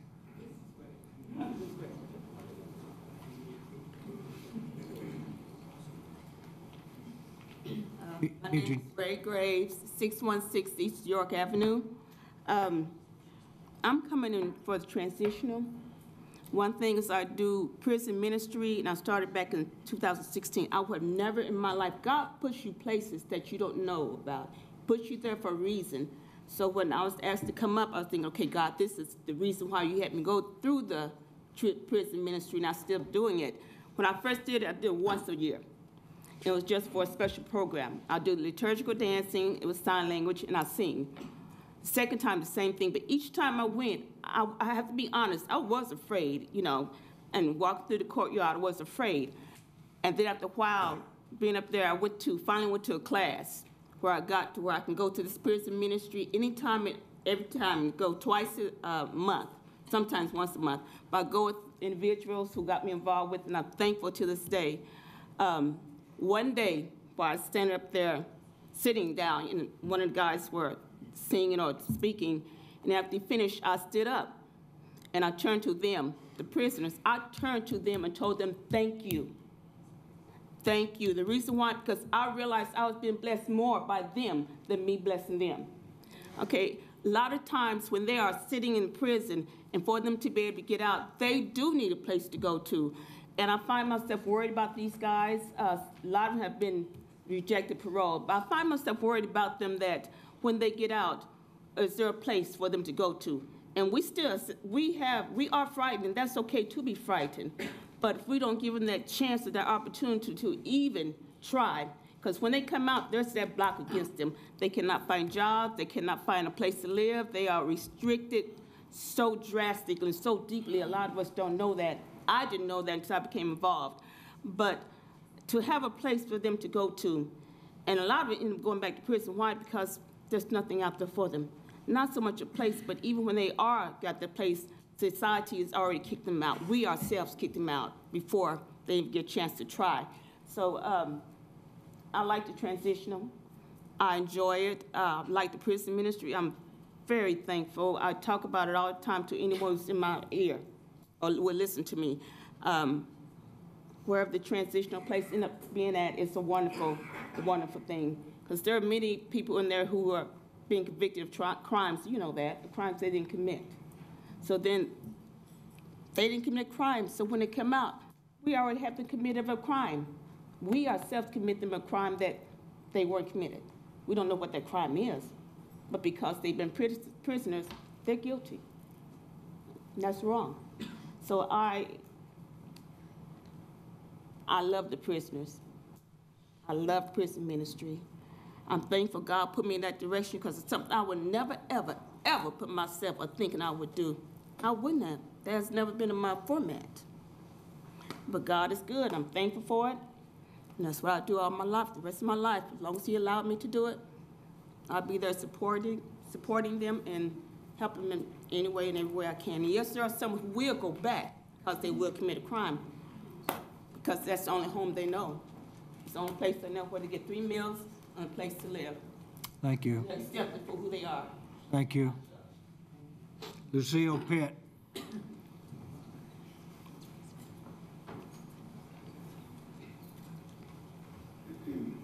My name is Lucille Pitt. Wait till you get up to the 3030 microphone. Dwelly. Yeah, you speak into the mic. Lucille please. Pitt, 3030 Dwelly. I listened to Attorney Skip Kelly because he had a legitimate concern. And I think that this committee should answer all of the concerns that he had. They were legitimate. And as I listened to him, I realized that perhaps there are some things that needed to have been done by this committee that were not done. The needs of the individuals who have property in that area need to be considered. When my husband and I came here from Maryland in 1988, we lived at 2nd and Wabash until 1993. Our son would play in the neighborhood, and he came home one day and said, "Mama, we saw some shell casings." And I said, "No, you did not," until my husband and I went in the community and found them. So that we moved to Brookside. When I lived in the Ville, as they called it, my house was broken into once by people who live right across the street from us. I live in Brookside, and guess what happened this summer while we were away? Somebody tried to break into our house there. So it's not so much where you live. I understand the concern about property values, but we are in a world today where people need places to stay. If you look at television and see what's happening around the world, you have people who have nowhere to go. And God expects us as human beings, fellow human beings, to help each other. I was very glad when they started that ministry, okay? They gave us a tour. The Forgotten Ministers gave my husband and I a tour of the facility that they had for men and who were being released from prison. My husband and I started prison ministry at Crabtree in 1995. We also started a nursing home ministry, which we still do. We go to the prison twice a month. We plan special programs for the men in prison as we are allowed to do so. And we are blessed to be in that ministry, which we started before we left Maryland. We were in prison ministry there. We also had a homeless ministry where we let homeless people stay on our property, so that the fear that we have so much fear of other people. They're going to run the property values down. They're going to attack us. They might. But we live in a world where those kinds of things happen, and we have to stop being so afraid to help people. The guys at the prison, we write letters, my husband and I, on behalf of some of the men to the parole board. They never recognize them, but we do it anyway because we want to help those men as best we can. When they are paroled, we are allowed to interact with them as a church, but as individuals, we can only interact with them after they've been paroled for 6 months. So we try to watch, see what they're doing, write to them, encourage them, put money in their JPay account. We have homeless people who come to our church sometimes, and there's no place for them to go if Forgotten Ministers is not open. So our little church puts them up at the Trail Motel or somewhere else. We recognize there is a need. I know those individuals who have property are concerned that the value of their property may go down, but we've got to give people a chance. People need places to stay, and God wants us to do more than what we're currently doing. So thank you for the opportunity to speak. Thank you.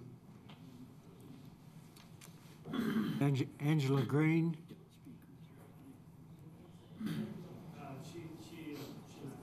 She left.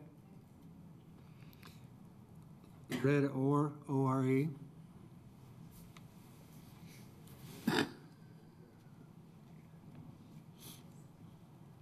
Good evening.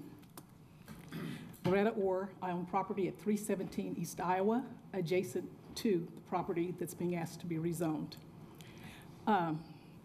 Jeremiah had to step out. Forgotten Ministries has done good works in the neighborhood. However, you actually discuss, I'm opposed to this. Let me state that clearly. You're actually talking about different issues. The issue tonight is, will you rezone from R2 to R7? The issue is not whether someone can have a homeless shelter or a transition home for women coming out of prison. Since 2007, I have been on the Offender Reentry Task Force. Terry and I have been on the same staff of the nonprofit, the Safe House that she came through. She is a wonderful success. She is now chairman of that task force. You know, I've gone to church with Maria, with the Blands, even with the Blackburns. I remember your children in nursery. But the issue is the rezoning from R2 to R7. Our opposition is we do not want the rezoning to take place. As Christians, yes, of course, we help women coming out of prison and we help the homeless. There are more than a few safe homes, transitional homes in Enid, whether you know it or not.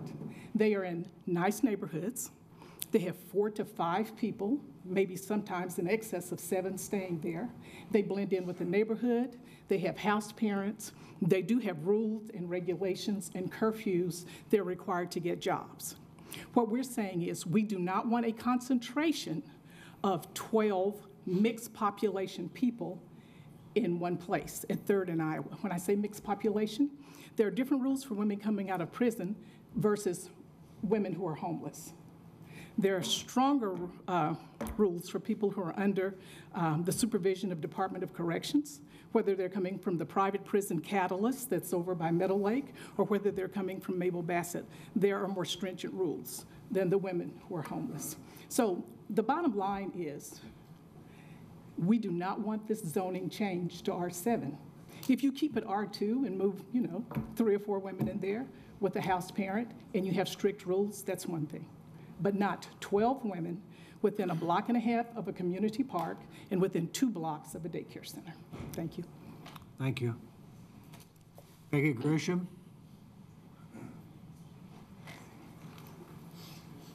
Peggy Grisham. Hi, my name is Peggy Grisham, and my address is 3522 Willow Lake Lane. Okay, I obviously do not live in this neighborhood, but I work in this neighborhood every day, sometimes 7 days a week. And if you work for Jeremiah, sometimes it's 3 or 4 weeks without a day off. You know, I'm there every day. When we had started our men's transitional housing, I was so excited for that because we were working with the DOC guys, and you get to talking to them and you get to know their families, and you get to realize that these guys are just people. You know, they did a lot of the same things that I did, that Jeremiah did. You know, they just got caught and they went to prison for it, and they did their time, and they want to make a difference in their lives. They want to change for their families. They want to change for their neighborhoods. You've heard several of the guys tonight that went through our program that chose to stay in the neighborhood. They love the neighborhood, they love where they're at, and they're being contributing members of this neighborhood now. With the women's transitional housing, this has been a dream of mine for a long time. It's something that I thought we always needed because we work with the homeless ministry, so we see these women. We see these women that need somewhere to go, that need somewhere that when we're not open, they're going in and sleeping from man to man to man because they have nowhere to live. You know, or they're sleeping under the docks downtown because they have nowhere to live. And so my heart's always been broken for these women. One of the things that I think needs to be addressed is that I believe that we did everything that we were legally responsible to do to be able to come before this board. And she was talking about the rules being different. In our program, the rules aren't any different whether you're fresh out of prison or whether you're a homeless lady. When you get out of prison, you're free. You can go live anywhere you want. 5 of these women can live next door to you, and there's nothing you can do about it because the law says 5 unrelated people can live in a house. So this is the Enid code, okay? So they can live next door to you, and there's nothing you can do about it.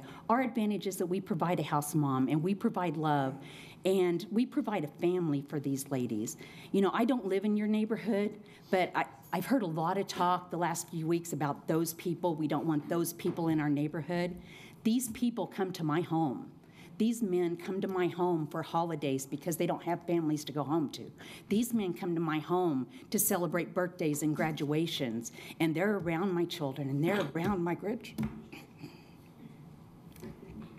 Sorry, I'm very passionate about this. And I love these guys, and my family loves these guys. You know, and the women will be the same way. We're all family down there. There's nothing any different between those guys getting out of prison and us people working at Forgotten Ministries. There's absolutely nothing different. But I have a different perspective as well. I have a daughter that went to prison, okay? So I've seen it from the mom side. And I was very, very active with my daughter in prison. I went and saw her every chance I could. But every time I went there and they found out what I did for a living, these women were begging for a program. I mean, we're overcrowded, we're underfunded, and we're not providing these women what they need to succeed once they get out. And that's what we want to do. We just want to be the stepping stone. And they may not choose to stay in your neighborhood when it's over, but we want to provide the protective cover so these women can learn how to be moms and learn how to be wives, learn how to handle their money, you know, get jobs, because we all know felons have a hard time getting jobs. But when they're in a program, there's more businesses downtown that are willing to hire them. So we just want to be that stepping stone for these women, and we really want you to approve this. And anyone in this room that wants to come to our facility, we would love to give you a tour. We'll take you into our family, and we'll show you what we do. Thank you. Thank you. Adrian, is it Alatorre? Help me with your name. That's correct. Adrian Alatorre, 429 South Hayes here in town. Well, thank you for giving me this moment to speak on this occasion here. So, I mean, a lot of facts were thrown out. Pretty much everybody's factual or emotional about whatever they're talking about. Yes, Oklahoma is a highly incarcerated state, probably number 1 for women, or maybe number 2 behind Louisiana. We all know that, and that's probably a problem that has been going on through through generations, through the decades in our criminal justice system, which isn't really correct at all. Department of Corrections, you go in there, you're indoctrinated in other activities, you rub shoulders with other individuals, and really, quite frankly, you're going to return back to prison with other vices, if not. You know, I mean, yes, there are success stories, and you know, we've heard many success stories here, but you know, I would imagine at one point we're going to have to let some of these nonviolent offenders go. You know, let them. I mean, not just Enid, but throughout the Oklahoma City area, Tulsa, other communities. You know, you can't just lock all the women up and continuously, you know, be at number 1. So what do we do with all these individuals? You know, so yeah, there's going to be programs, but these individuals are going to be free to go, just like they said, day 1, you're out on the street, or you're going to have to go on a program. But where are we going to put all these facilities? I mean, no one wants them in their backyard. I mean, I certainly, I don't live in that neighborhood, but I have family members, my brother, that does affect. I mean, my niece, yeah, 2 nieces now, a newborn, yeah, that is affecting everybody, and it's going to continue affecting not just this neighborhood, but other neighborhoods in 5 years or in 10 years from now. I mean, or are we just going to keep all our women locked up? You know, I mean, they're mothers, right?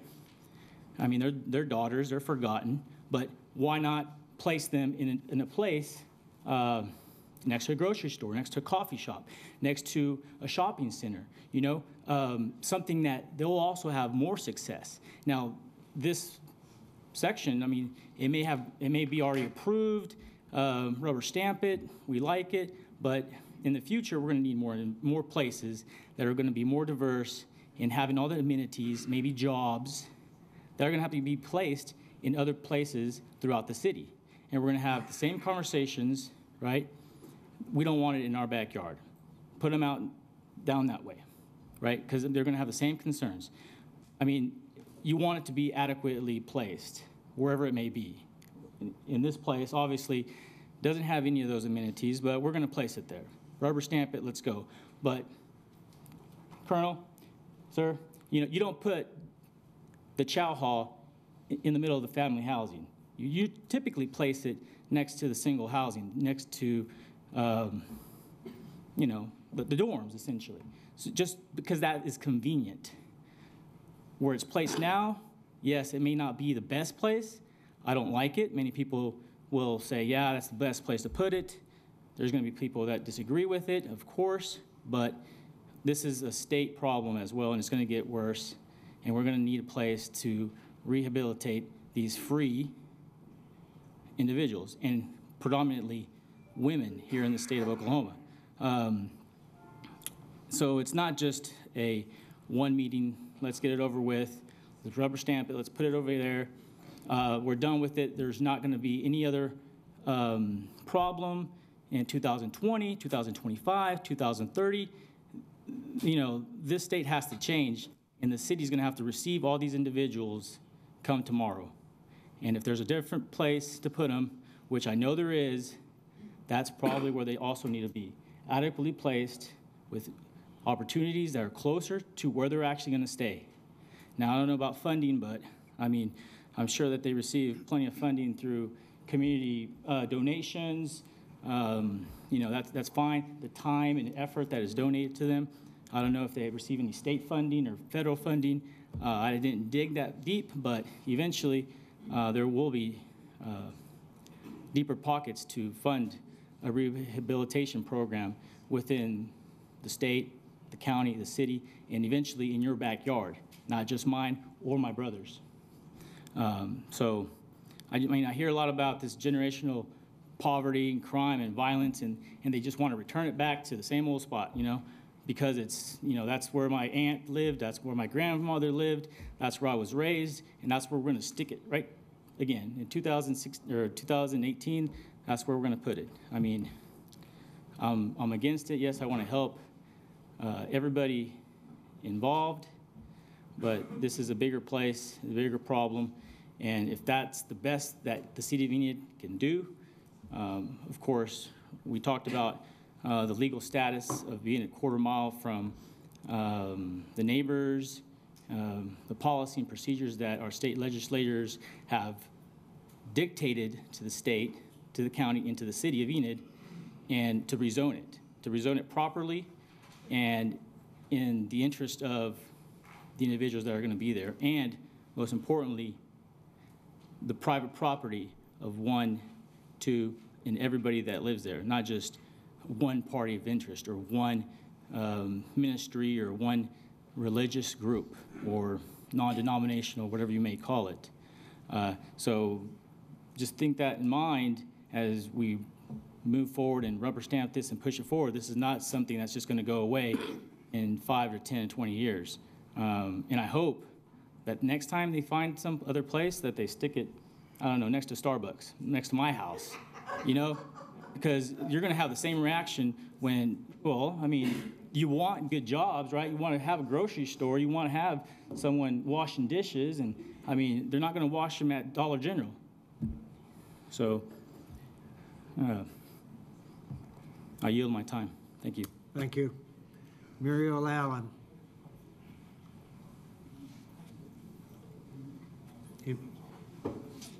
She comes.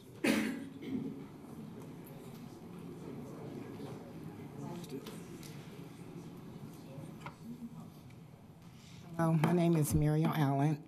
My address is 1000 North West 88th in Oklahoma City. I don't really know what to say anymore. But I want to say this. Thank you, Mayor, for giving us this chance.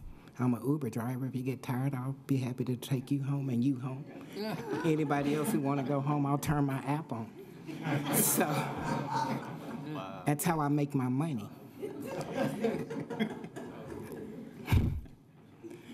Okay. This is my home. You came in here through DOC, sir. And a lot of you may came in here through another entity, but I was born and raised here. Stay a little closer to the microphone. I was born and raised here. And I didn't come in through DOC or no other entity. So I have pride for my land.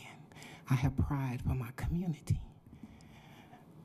I don't know if some of you may know that my people, Herbeline Laster, she was a warrior in this community. There was a lot of warriors that fought for our community. Very few are still here and very few are still alive. The thing is, Southern Heights is a beautiful community. When we started this meeting, we said a prayer, and then we saluted the red, white, and blue. And under the red, white, and blue, we said, in the Republic, one nation under God. But are we one nation? Are we all under God? Is this justice for all? Well, that's not what I heard tonight. I heard one side strongly describing what they have done and what they do. And my hat tips off to that. I'm not against nobody being transitioned. I think it's a good job. None of us has said we were against it. It said, where were you going to place it? Where your rezoning is going to be. This church, is it going to remain a church? That's okay. But you know, we're here because we want to build our community. We're not promised anything. Yeah, those people will have some place to go. They're going to always have some place to go. There's always going to be, we got something out there on Van Buren. I don't know if it's still there. Sunnyside Center was transformed into something for women that came out of the penitentiary. Forgotten Ministries. I kept sitting there thinking about that title. Who's forgotten? God said nobody will be forgotten. So I think that title need to be changed because we all care. We all are here to serve each other. But it's time for our community to make a change and do something great. I'm not saying that's not great. That is great. But let's do something for these forgotten children that these women has went to prison and left behind. Let's do something for them. You got up here and you said there were 2,000 disabled people for this Foundations Walk that's going to happen on September the 8th, 2018. Well, you know, I have land down there. That sounds like a good thing for me to do. Build something for these children to do something positive. Put something in that area for these children to do something positive. If these women choose to make a turn back to prison, it's not the community's fault. You can't put that weight down on us. They are grown women, and we all have a will, and we all have a decision to say yes and no. We all have a decision to turn to the right or to the left, whether we've been to prison or not. I have a son who's been to the prison. I'm his worst nightmare. You want to turn to the left? Then you go on over there, but you're not turning in my backyard. Okay? So I don't know if any one of you will put that in your backyard. Buildings can be moved. We have equipment that can move buildings. Pick that church up and take it somewhere else. You already started the foundation down there, so is our voices going to be heard? Do we care? I looked at all the faces around in here, Caucasian and black. We have some that's just smiling because what they thinking. This ain't going nowhere. Maybe it won't go nowhere. But as this young man just sat down and said, the problem ain't going to be over just now. They're going to keep growing and growing, and you're going to have to keep finding some place to put these people. You can't fill Southern Heights up with it. Maybe we're going to start filling up your backyard, Mayor. Maybe we're going to start filling up your backyard, sir. Maybe yours. Maybe we'll fill up y'all backyard, then y'all be on this side of the podium, and we can be up in your seats. How about that? You know, it's not that we don't care. We love people. You know, it ain't about Christianity. It ain't about religion. It's about that red, white, and blue up there. This is what this is about. Justice for all. You know, hear these people. Hear us. Don't just hear over here. They talk as we don't care. I think women ministry and all that is good for men and women. We use our own race up against us. His last statistic said, out of 10 of his men, only one of them made it. So how's that going to be with the women? When you have cleaned up a community from being drug infested, the city of Enid still got a little drugs down there right around the corner from that place. You know, you clean up the community, then you want to put it back down there. Well, that give the city more money and some jobs to do. How is that benefiting us? How is this going to put money in our community? How are we going to build things so you guys can start coming down there and worshiping with us? You stays on your side of the tracks and we stay on ours, but we want you over here, Mayor. We want you down there in my community. Because you know what I want to put down there on my land? I want to put some senior citizen living, because what I'm doing with this Uber, I'm going to get me a CDL and make me some big money, and I'm going to put me some places down there so I can house people like you. And I want you to come there. I want to make it beautiful. But I don't want you to say I'm not going there because that's the black community, or that's because it's not good to go across those tracks. It's not good because they got this there, they got that there, but you put it there. One day, that side has to build up. Driving Uber, I have people coming in from the airport all the time. That's been from Oklahoma. You know, one guy just told me, I just come here to work. I left Oklahoma a long time ago. You know why I left Oklahoma? Because the politics haven't changed. He said, but I've changed, and I'm going to retire out in Florida because I can't keep coming back to the same old, same old. I said, well, you don't give up on Oklahoma because I love our land. We have space. We could breathe. We may need to do some cleaning up, but everybody is moving here. And that's what we want. We need that money to move in Enid. We need Enid to build up. We need to not be like this lady told me at a store, having all these bikers from the 70s come back through here. It's time for change, you guys. It ain't that we don't want it. We do want it, just not in our backyard. Thank you.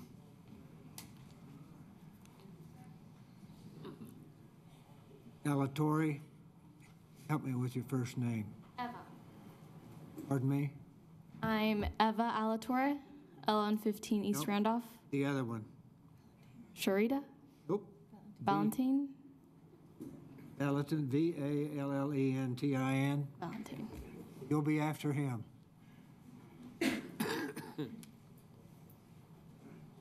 Pronounce your first name. First name's Valentine. Okay. Last name's Alatorre. The right person. All right, I get a little stage fright, okay? So give me a break. So I live in, obviously, what I just said, 302 East Ohio, and this came to my attention, and it's a concern to me. Not because I don't have sympathy for the people coming out of prison, but because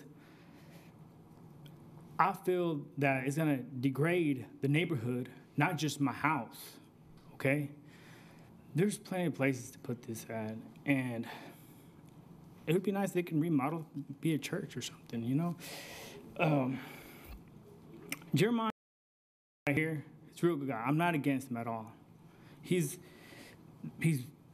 caring, loving, and I care about the unfortunate that need to succeed in life. They need a second chance. I agree. I just feel like maybe I'm on the other side of the coin or something. I don't know. But I do consider myself a Christian. Just want to clear that out. And I do want to help these people. However, I like to think rationally. What's going to happen? What is the future where I chose to live before the homeless shelter popped up 2 blocks, and I didn't even know until it opened up. When I called the city, they told me it was going to be Forgotten Ministry. It's a church. Not that it was going to be a transitional housing and then later be emergency homeless shelter. I was not aware of that until it was too late. I did not have the opportunity to say anything. But you know what? I do now. And I want this to stop. It's a bigger picture. It's Forgotten Ministry has a lot more plans in the future. I'm aware of that. I have done some research. They have been cleaning up around the neighborhood. And I've seen that. They gave hot dogs, hamburgers, but I'm not going to get sold out for no hot dogs. They want to cut my yard? Okay, cut my yard. I'm capable of cutting my own yard. But you know what? If they cut my yard, I'm not gonna sign my deed for them taking care of my yard, because that's what he's doing. I have helped people cut their yard for free. I didn't tell them to sign a paper to give them their title, their deed. That would be unchristian for me to do that. I don't want nothing. If I help any of y'all, I will have nothing in return. I will do it for the kindness of my heart. That being said, I think I'm going to dig into this a little deeper. As of right now, I assume that he is a good, caring person. And not only oppose this, because it's right next to my house that I chose to live before this happened. He also has plans to put a homeless shelter. These people do need help. I understand. I oppose that too. Now, I don't want to come back again and do the same thing.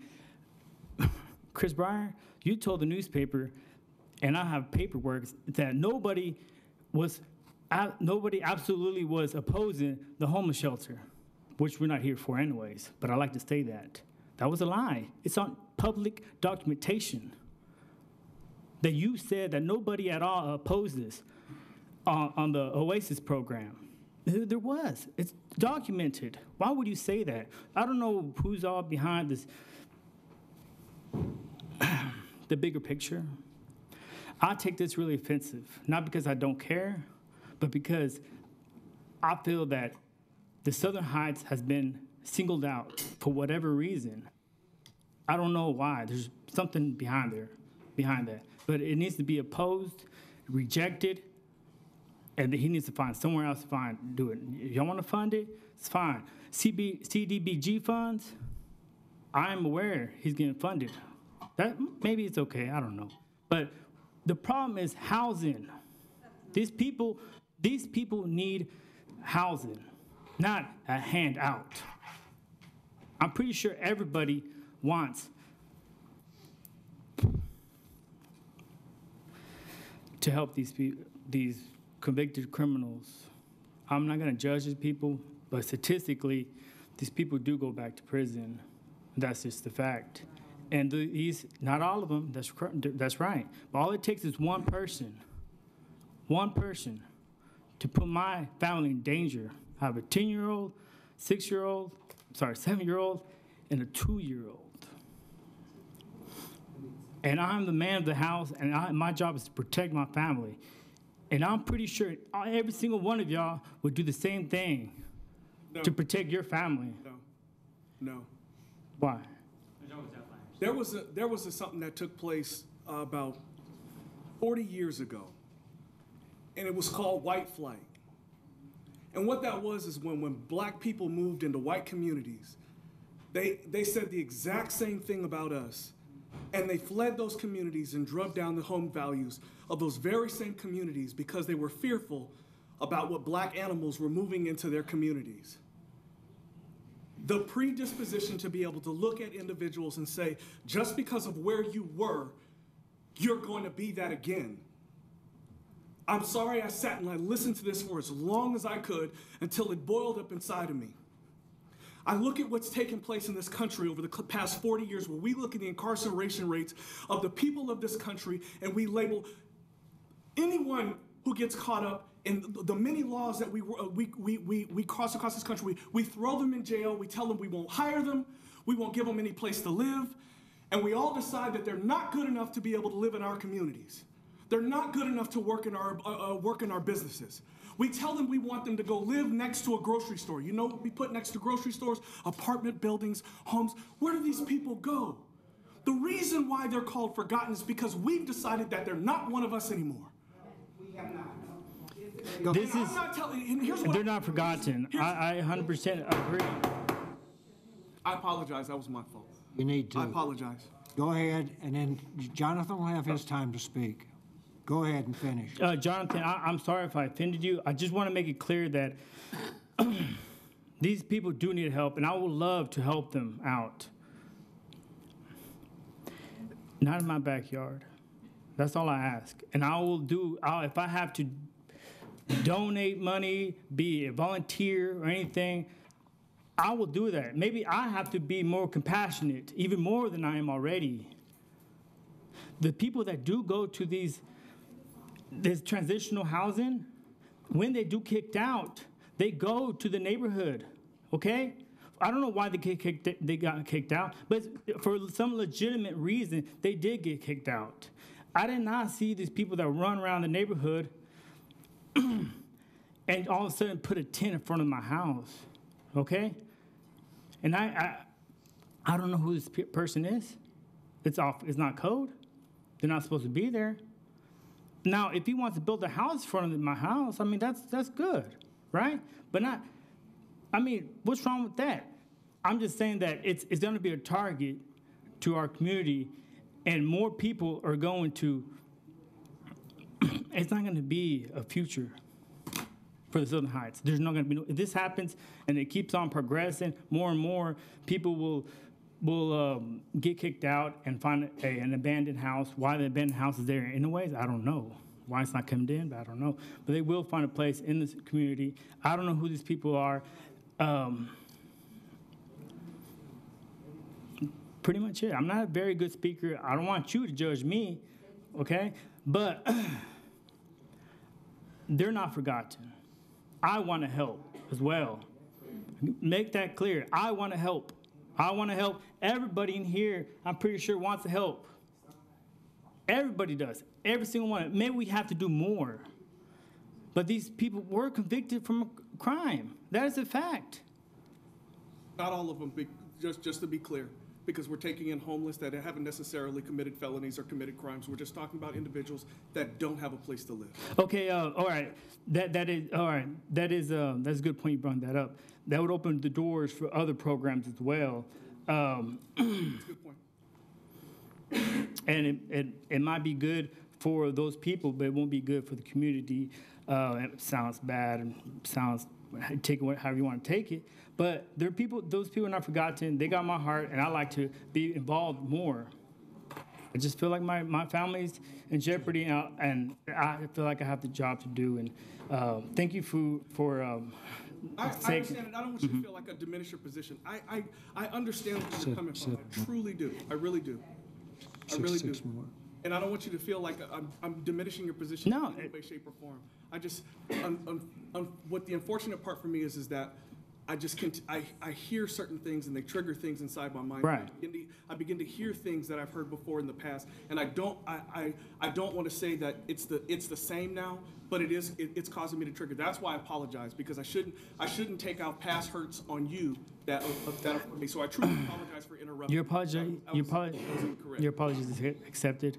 I oppose this. If he decides to house people coming from prison as a single family home and not rezoning it, that's what we're here for rezoning. That's it. Right. I oppose the rezoning from a R2 to R7. That's it. Thank you. Thank you very much. Thank you. Eva Alatorre. My name is Eva Alatorre, and I live in 1115 East Randolph. Okay, before we start, that was a little bit heated, so let's take a breath, because I need breath. Okay, before I start, I'd like to ask a question to all of you. Close your eyes if you can. Reflect on it, okay? Before you go anywhere, or you go out to eat, or even if you go out to a school and you don't know where it's at, you ask the GPS, right? And then it shows you what's around, correct? In this case, I am Valentine's sister, and I am the aunt of Naomi Alatorre, Valentino Alatorre, and Luna Alatorre. And they're so adorable. And I speak for them because, oh my goodness. I know how it feels to live in a different neighborhood where no one wants to go, okay? I went to a Catholic school, and no one wanted to go to my house because I lived in the east side. And I don't want them to feel like that because they live right next to a place where they had people who were in jail, or because they have people who are homeless. And I am I'm good. I'm pro. I got this. Okay. Take a deep breath. I needed it, right? Not you guys.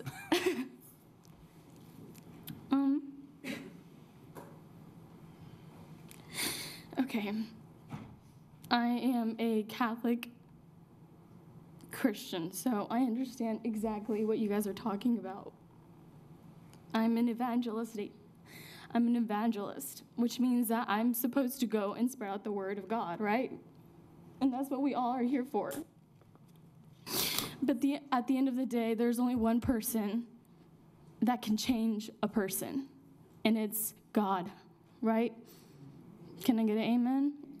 That's right. Okay, and feeling left out is how I feel with every little kid that lives in that neighborhood and even lives in the other neighborhood, okay? It's all connected, okay? And there's always a place and time of where it goes. And at this time, 2018, we need a place for all these women, right? We need a place for all those prisoners that are getting out and finally getting a second chance of life. But there's always a place. And this place, why does it have to be in Southern Heights?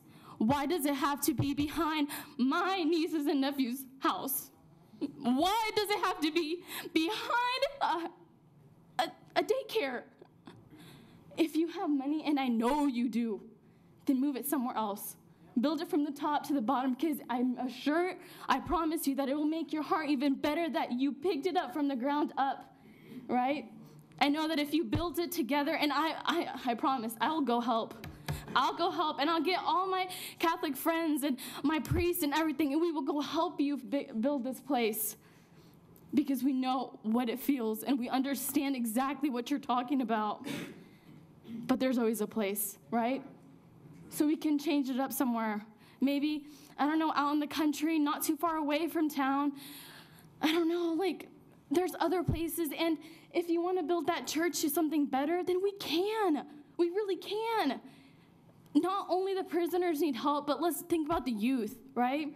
If you want to build it somewhere else, then let's start from the bottom. Why do we have to wait after they're in prison? We can wait before they're in prison, right? So get those high schoolers and middle schoolers, and let's build that place that you're at. Let's make it like, I don't know, where the youth can actually get together, We can build it into like a bowling alley, a skate town, or something together, like a library where like kids can be together, a coffee house. Can you imagine how great that would be? I know you have a coffee house downtown, but somewhere where the youth can be before they get into the bad steps, okay? And honestly, I tell you, I am for a second chance of life, okay? And maybe the statistics are that maybe only 1 out of 4 or like 3 out of 4 or whatever the statistics are that they go back to jail. We can stop that. But I'm not here because I'm against it. And I know these people, these lovely people right in front of me are not against you building a place for a second chance, because we are for it. We know we are. Please get that through your head that we are for it. We are not against it. We are with you. But there's always a place, okay? And if you don't like the idea that what I'm talking about, we all have our different opinions. And I understand it. And as a youth person, I'm talking about it. I know that the youth actually needs help, okay? And like I said before they go to prison, let's change it, okay? So I'm giving you the idea, instead of making that a women's shelter behind my nieces and nephew's house, because I know that for Easter, after Jesus resurrected, all my family, all Sharita's family, my sister-in-law, that are majority black, and all my brother's family who are Hispanic, right? And we have friends, and everyone gets together, and we have this Easter egg hunt, okay? And it's amazing, but I know that when people look up on the GPS and they look, oh, where is this house at? And they see it's right next to somewhere that they may not want to be by, they're not gonna go. And it breaks my heart to know that people actually that are gonna have to live next to it. And if you already started building something else, let's change it up, okay? Why do we have to put a family right next there with like people who were not in good steps? Let's change it up, okay? And a work to mercy, which again, I am Catholic, so I am talking about it. Work to mercy is visit the imprisoned, right? So we will visit you, people visit you, and we can visit you after you're out of prison. But there's always a place, a different place. Forgotten Ministry is really great, and I looked it up, and I've heard way before this even happened, and I thought that was such a great idea. I wish I could have started that, but I can't. It's already started, but I can help you guys do it more. But like I said again, there's always a place, and it can be somewhere else, because I know that even if we need help, or if you need help finding a different place, it can be solved. That's it. Thank you. Sharita Altori. Is it Sharita?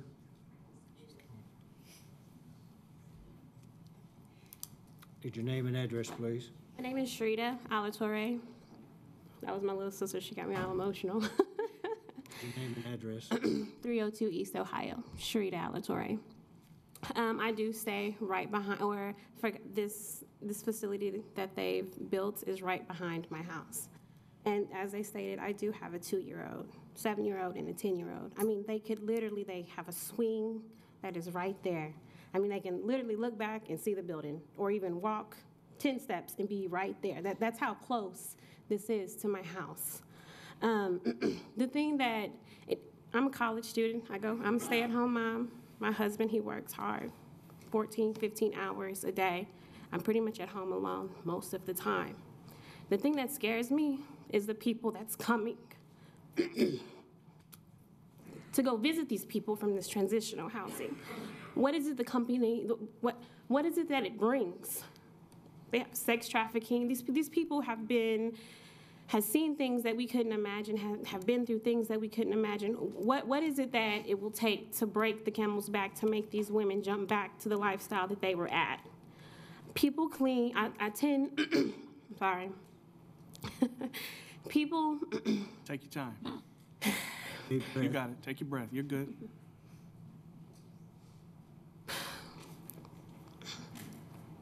People tend to cling to innocence. Right? So when you're going through a hard time and you see this baby and you're just like, oh my goodness, Lord, can I just touch that baby? Can I just be there? Can I hug her? Can I talk to her? Even if I'm in Walmart, people want to touch and grab kids. That terrifies me even while I'm there. Nevertheless, to have people behind me that are going through things that we couldn't imagine. Not only that, the people that they bring, the emotional attachments that these ex-prostitutes had, or these people who thought that they were their family, who manipulated them into doing things that they really didn't know what they were doing in the first place. And to be in a hub, an area where there's nothing but kids. Not only is it my kids there, but there's kids across the street, there's a park. I'm in viewing distance from this building that could introduce things where kids could just picked up like candy. And that terrifies me to know that these little third graders is playing football and their sisters that's cheerleading are being watched by whoever. Besides the traffic that's already come into the neighborhood from the homeless shelter that we see from that on a daily basis, and to bring more unknowns into the neighborhood makes it even more terrifying. I haven't been able to sleep just thinking about this. It terrifies me. I know that these women want to make a change, and I understand that, was it Peggy? Peggy said that she lets these people around her children. Okay, that's fine. But when your boss is there, you want to make sure that you're suited and booted and you look good all the time. I mean, that's how it is. You want to make sure that you got your paperwork on time. You come to work on time. You want to make sure everything looks good. So yeah, they're going to look good in front of them. But what's going to happen when the doors is closed and nobody's around to see them, and they just want to have that, or they want to do this, they want to act that way, or they just can't control themselves. And that's what terrifies me. And the rezoning, I understand this is all about the rezoning from an R2 to an R7. So that means that when they rezone it to that R7, that means they can have an unlimited amount of people in this building. It's not, is that not correct? No, it's not correct. How many people is it? 12 people are the maximum. Okay, It would be 12 11. people. It would be the 11 in the house, Mom. That would be standard. Okay, so 12 people in this house, but it still rezones it to a lot of people in this building. Sure. Now, having a few people, okay, but having that many women and the baggage that it could possibly bring, sure. It's terrifying. And I just ask you guys to please take that into consideration. If it's not for the older people of the neighborhood, think about the children of the neighborhood. And let's not forget, it's in a two-block radius of a daycare. So the daycare center is there, and they could see. I mean, the kids playing right there. They could see that building from there. What is it that's going to protect our children in the future generations of Enid? Because a lot of those kids don't even, at Sandbox, a lot of them kids don't even stay in the neighborhood. They have nothing to do with what's going on in the neighborhood, but they could just get picked up. Somebody could follow them home, and something like that can happen. And that's what scares me. I am for transitional housing. I'm for it. I just don't like it so close to so many innocent children. And that's all I have to say. Thank you. Carolyn Green.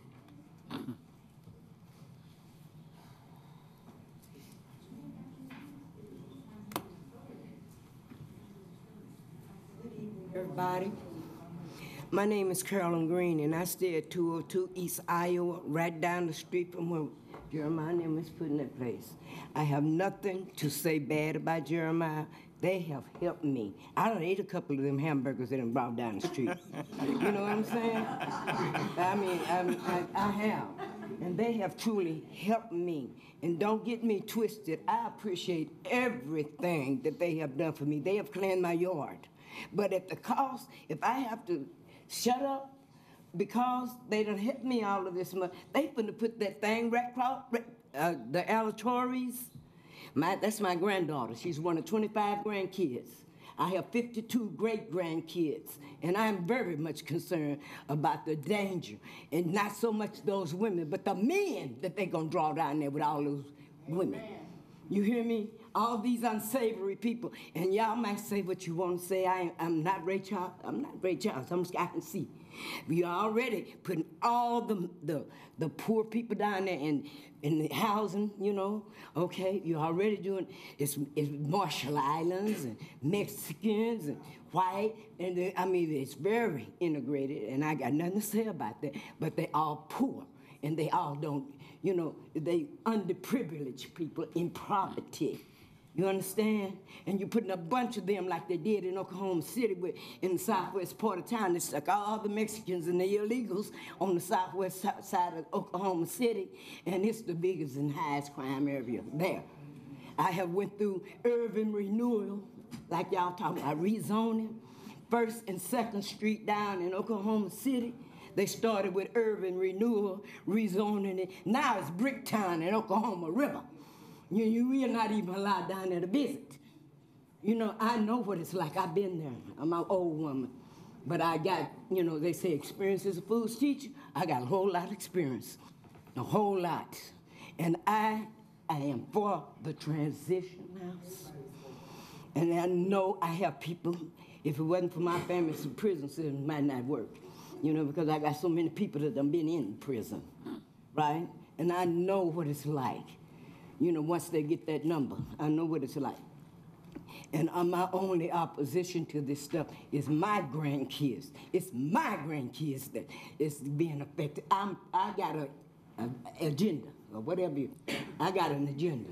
Those are my grandchildren. That is my granddaughter. That's my grandson-in-law. They are right. I mean, you can't hardly get a car between where they are and my granddaughter's backyard. And they ain't even talking about putting up no fence, no nothing. They can just walk around and do whatever. They don't want them to feel like they're in prison. They got in prison.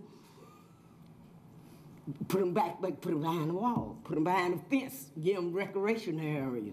But not in my grandkids' backyard where they run and play. And like they say every year, right there on that corner where they stay at, it's a Mexican and black folks party. We have us a mixed thing going on. We have Mexican cuisine and soul food. You hear me? In my family, I can't afford to be prejudiced. I got half black, half white, half Indian, half African. I got Rainbow Coalition, so I ain't got it. So I am personally, nothing, Jeremiah, you know me. I mean, really. I don't have anything. My church helped support that church, the Forgotten Ministry. I have nothing too bad to say about Forgotten Ministry, except they need to move that in their backyard. And half of these people that got up here talking about they live on Keystone and all these other places that don't live in the neighborhood. It ain't their backyard. It ain't now one of y'all's backyard, and y'all wouldn't have them there.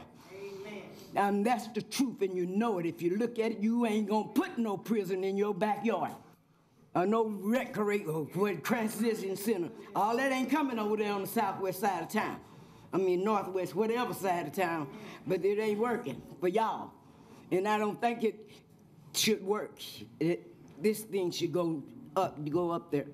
You know, there's a whole lot of unwedded mothers with babies that they can't get a babysitter for because if they get a job, they can't take care of them because the welfare gonna cut off the food stamps. You hear me?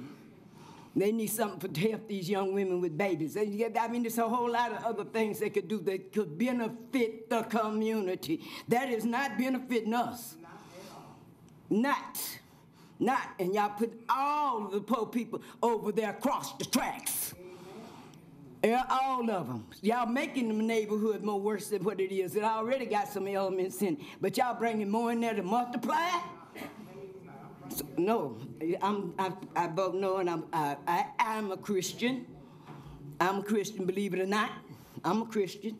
I believe in God, and I believe in helping the poor. I believe in helping. I got homeless people in my family. I believe in doing, and I done seen them go to these the transition centers. I done seen people go there, and they smoking dope in there, and they drinking there. They sneaking behind the building doing stuff. You hear me? The ex-prostitutes is back there doing what they do on the street in the corner, you know? So I don't want to, I strongly protest it. I stay one block, I can see them. I stay on 2nd in Iowa. They on 3rd in Iowa. I stay on 2nd in Iowa. On the corner, my name is Carolyn Green. If y'all need to say anything to me, come on, I see it. Thank you. Thank you. Justin Parrish.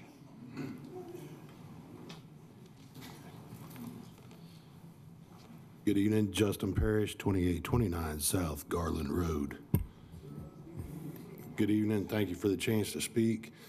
I might throw in there Justin Parrish, DOC number 727467, released. I started my prison ministry in prison in November 2015. I've been released. I just calculated it over there today. Been in this community 543 days. Lots of familiar faces in here tonight, and You can turn that mic any way you want. thank you, Mayor. You know, I have a continuing prison ministry. I work with the prison ministry at Emmanuel Baptist Church, and my great preacher right there, Mr. Burleson. I also have a ministry called Free World Life Group, and we work with the transitional guys, Mr. Chris Johnson and I. And I've been to all these transitional houses that are currently operational in Enid, Oklahoma. By the way, I was born and raised here. I played basketball, church league at Booker T. I got a lot of friends that grew up over there, and I love this town. I'm mature enough to come back to this town and be a contributing member to this society. And we work with these guys that's currently living in these places. And by the way, you know, they're on the west side of town, they're on the east side of town, they're all over this town. And nobody wants them anywhere, but they gotta be somewhere. They got to be somewhere. Didn't nobody want them on the west side or the east side? No one wants them anywhere. But guess what? One of these days, I'm probably going to be back here starting one, and we're gonna go through this all again because there's a huge need for it. And I've witnessed personally at all these different places, the Oxford houses, the Hope Outreach House, you know. And I've seen the difference they make. Let me tell you guys something that you may not know. When people fail in these programs, they weed themselves out and they leave this community. They don't hang around. You know what I mean? They might hang around for 2 or 3 days and they're gone. I just went through this again last week with one person who failed out of the system in the transitional homes here in Enid. He tried to come back, and he's back home again way out in southeastern Oklahoma. So when they don't make it, it's a big structure in there. It does take a commitment. I heard someone say that earlier. They have to commit to making it. And being that it's a faith-based system, that is the only true way it will work, is if these people who have these opportunities afforded to them accept God into their life, institute the institution of God in their life, and not just any God or a higher power, Jesus Christ, they're going to make it. Because it's people like me and Chris Johnson and the other lady is talking about prison ministries. And by the way, on October 20th, I'll be badged in DOC and get to go back into the prisons and transport prisoners by myself. It was pretty weird being out of prison less than a year and driving prisoners in this town, being a former prisoner. I was like, man, talk about getting slapped in the face. That was like a dose of reality. By the way, I grew up in this town. When Phillips was down there and Denny Price was coaching, I used to go up there and play ball with them when I was still in high school. I never knew that was a DOC center. I just always wondered why they were all standing out front smoking cigarettes. I was like, man, them guys all smoke. So, I mean, I grew up here, born and raised, 43 years old, and it wasn't until I was 40 years of age that I knew that was a DOC facility because I pulled up in front of it on a green Lizard. That's the DOC bus. For those of you that's never had the luxury of going to prison. By the way, I'm the only one in the prison ministry at Emmanuel that was involved with it before I went to prison. Please pass this. Thank you. Summer Parrish.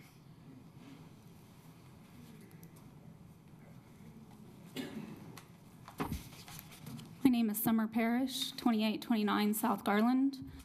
The man that just spoke is, I'm proud to say, my husband. A couple years ago, I found myself in a situation. I had to make the decision to leave a home that was not healthy for me or my child. If I'd made the decision to stay, I might not be alive today. Or I might have been in prison. I was living in a home where my husband was using drugs and was abusive in many ways. Fortunately, I had a place to go. My parents took me in and put up with me and my son until I could get back on my feet, get my house back, get a job. I tell you what, it's something to be driving around and trying to decide, am I going to go back there? Or where am I going to go?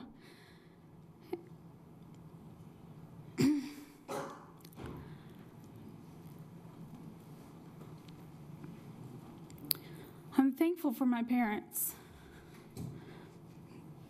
But going through that, I've often wondered about the women that didn't have a place to go.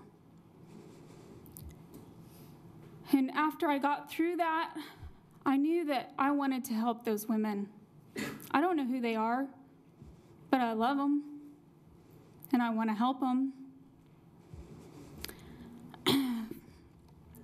After I started talking to Mr. Justin Parrish and found out that he'd been in prison, and he was trying to talk me into going to lunch with him. And I'll tell you what, that's not a top list of priorities when you're looking for a future husband. And I thought, oh no, I'm not going to touch that with a 10-foot pole. But after I got to know him and I saw his heart, and I knew that there was only one way a person could change like that, and that was through God. And he is so committed to God. I tell you guys, it's amazing.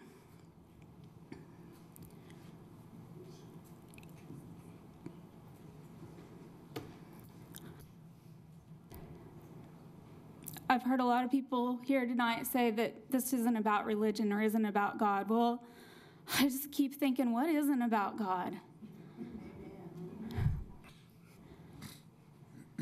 There's nothing that isn't about him.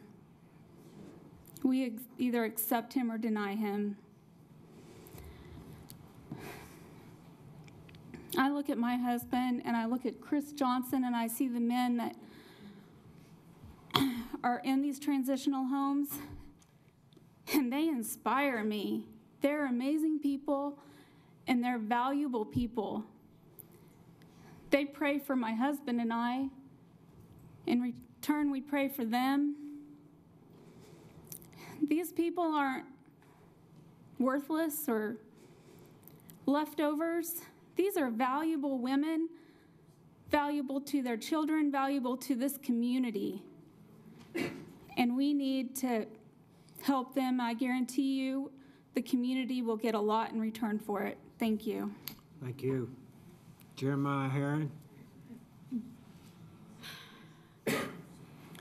All right, thank you, Commissioners. Obviously, it's been a lot of talking tonight about a lot of different things. I would just like to reassure on a couple points that we aren't requiring people to sign over their mortgages or their deeds to their homes. As you guys remember in the first session, rules are something we're very strict on.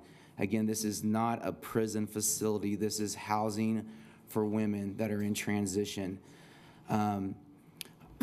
I'd like to talk about the kids. I hear a lot of talk about kids, and us that work in the ministry have the luxury of having our kids around the guys that are in the facility, whether it's in the transitional housing or the homeless shelter. We're in a very unique position, I believe, as far as being next to kids. We actually run a after-school program in our homeless shelter where we run around 40 to 50 on average. And we have about 70 that live within 200 foot of the men's transitional housing. When we talk about transitional housing, it's already in Enid. It's already in neighborhoods. It's already close to schools. It's already out there. And yet all we hear about is the success and the stories of people that are turning their lives around. They're coming back to their families, and they're productive citizens of this community. I think it's really easy to get off track and say, hey, we're all about transitional housing, we want to see that, we're all for these women, but we just don't want them next to us. And that's frustrating for me. I'm gonna tell you why. Because I used to work in an area in Los Angeles, and it was an area where there was 10,000 rejects. And let me tell you why I call them a reject. Because no one in the community wanted them by them. They were homeless, they were out of prison, they stunk, they smelled, they had a background. And so instead of trying to step into their lives and help them through that process, the cities just corral them like cattle into areas on the outskirts or in areas where they can confine them and control them so that we don't have to deal with those issues. Oh yeah, we could put the facility out 3 miles out west of town where it's not around anyone. But these are human beings we're talking about.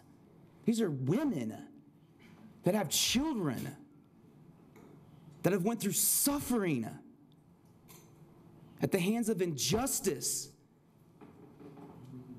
by the product of society, by men, by the families that they grew up in.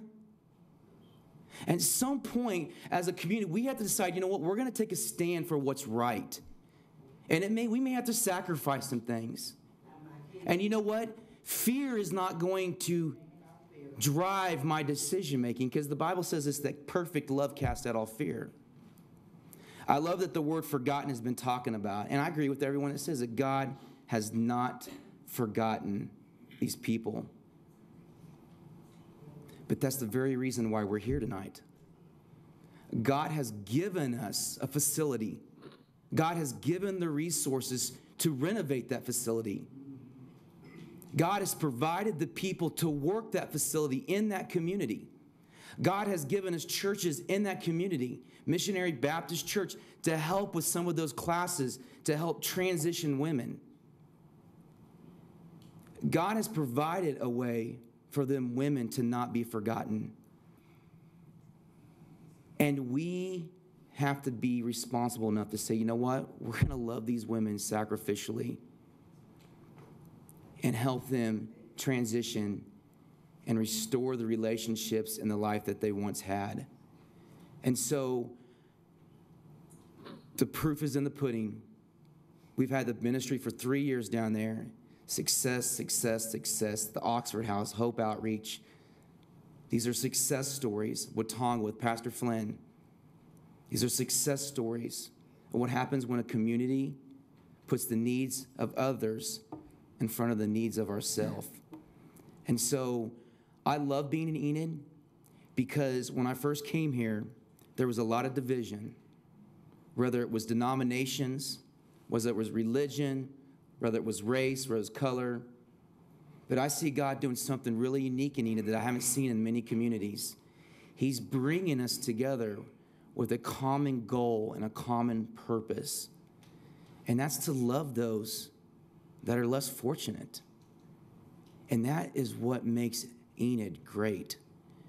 And so I ask you guys to look at the people that we're talking about trying to help. These are women that are not in prison.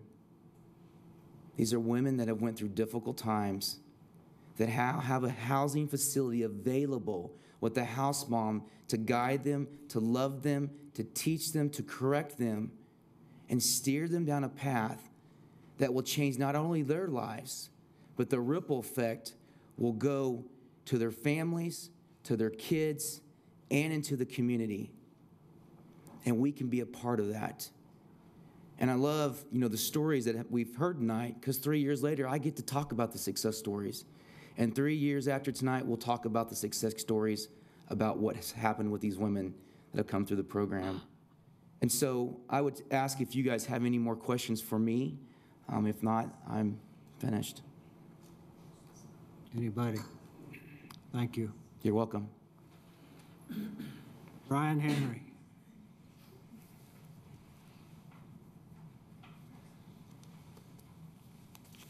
Well, good evening. I am actually all out of words because I feel like just about everything that can be said tonight has been. So where I can touch off is I get the luxury of being a Christian that just happens to work for the city of Enid in the code department. And I can speak for the properties that whenever we walk in and tell our boss, hey, this is a nightmare, this place looks terrible, and I do not feel like doing my job today. This man right here, Jeremiah, and his crew will step in the midst of all of these things that people would turn an eye, like they turn their head from, places that have been forgotten for a long time and been ignored, and are doing at the cost of no one except the sweat off their brow to make the community look better. And one of the things that I've been afforded, luckily in my lifetime, so I've been in Enid since 1993, and I enlisted in the United States Navy to run out of this place because I wanted to see the world and I wanted to see something different, and I'm right back here tonight, so obviously that didn't go so well. But one of the things that I got to see while I was out in these different communities was nothing like what I have seen here tonight. So regardless of how this turns out, you guys should all be proud that a community turned up to stand for what you all believe in. And lastly, the only thing that I can contribute to this was I also spent time right after I discharged from the Navy working as a CO out at Crabtree Prison. So thank you for the ministry work that you guys do out there. And granted, these are men, not women, but I can tell you that one of the fears that these guys, I would always hear them talk about in their Bible studies and their men's groups, was there was this immense fear that when they got out into the world, that people would tell them, we want to help you, but not in my backyard. That we want to help you, but you stay on your side of the tracks. You stay away from me, but we'll write a check for it. Last thing is everybody here tonight that I've heard stand up has said that they have the fear of God, that they're a Christian, that they believe. So the only thing that I want to put on the plate here and let everybody think about is remember that Jesus Christ himself said that what you did not do for these people, you have not done for me. Thank you. Thank you. That was the last one. Anybody up here have anything to say? Tammy? Really? Jonathan, you'll be next. You want to go first? If you don't mind. Go first. Okay. So I'll go as quickly as I possibly can. Let Tammy go first. She wanted me to go first, if that's okay by you. Jonathan can go first. Hey, if Tammy said so, okay. Thank you very much. I appreciate it. Thank you very much. So, too long, Mayor. So the scripture that you just alluded to, and I really would ask for that y'all bear with me on this, simply because my faith, I cannot disconnect my faith from what it is that I do in every aspect of my life, whether it be sitting on this commission, where I go to work, how I parent my children, whatever it may be. So this comes out of Matthew chapter 25, and it starts at verse 31, and it says this. It says, but when the Son of Man comes in his glory and all of his angels with him, then he will sit upon his glorious throne. All the nations will be gathered in his presence, and he will separate the people as the shepherd separates the sheep from the goats, and he will place his sheep at his right hand and the goats to his left. Then the king will say to those on his right, "Come, you who are blessed by my Father, inherit the kingdom prepared for you for the creation of the world. For I was hungry, and you fed me. I was thirsty, and you gave me drink. I was a stranger, and you invited me into your home. I was naked, and you gave me clothing. I was sick, and you cared for me. I was in prison, and you visited me." Then these righteous ones will reply, "Lord, when did we ever see you hungry and feed you, or thirsty or give you something to drink, or stranger and show you hospitality, or naked and give you clothing? When did we ever see you sick or in prison and visit you?" And the king will say, "I tell you the truth, when you did it to one of the least of these, my brothers and sisters, you were doing it unto me."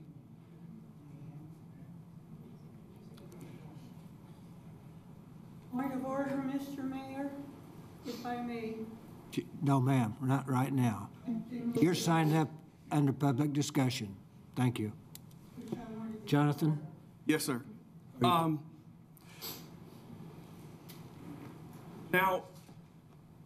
we know that Scripture's been around a long time. Many people see it as just a historical document. I see it as the living Word of God. Not everybody has to see it in that manner, but that's the way in which I see it. I grew up in a place, I'm not from here. I've heard this brought up many, many times over the course of this evening about how much, people have pride in Enid because they grew up here. I didn't grow up in Enid. I came from another place that was called Tacoma, Washington, the south side of Tacoma, Washington, one of the worst neighborhoods. Grew up on I-5. It was a drug trafficking area and a gun trafficking area, going down into Mexico and then all the way up into Canada with drugs and guns. I grew up around violence my entire life. Most of the young men that I grew up that were the same skin tone I'm in are either dead or in jail right now. I grew up in an environment that was harsh and it was horrible. I don't have a lot of childhood friends anymore. They're gone. So the experience that we're talking about in the harshness of an environment, I know it very well. But here's also what I know. I watched as many of those same individuals were thrown in jail and were taken away on trumped up charges and ended up with felonies and were never able to integrate back into society because no one would give them a chance. No one would give them an opportunity. Everyone said, literally everyone said, "Just not in my backyard." And I can understand that sentiment because we are very, very protective of ours, our families, our homes, our property. We should be very, very protective of ours. But what is ours? So let me put it to you. Let me just say this. Let Jonathan talk. I grew up because I sat and we've been here for 3 hours, and I tried to be patient. I blew up one time, and I apologize for that. But I really want to get across a point right now. I think one of the issues that we have in our society right now is that we too often live for self.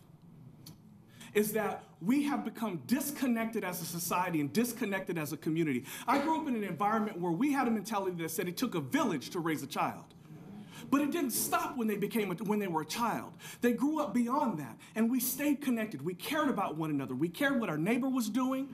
We cared what was going on with their property. But it wasn't about the property, though. It was about the person. We cared about them.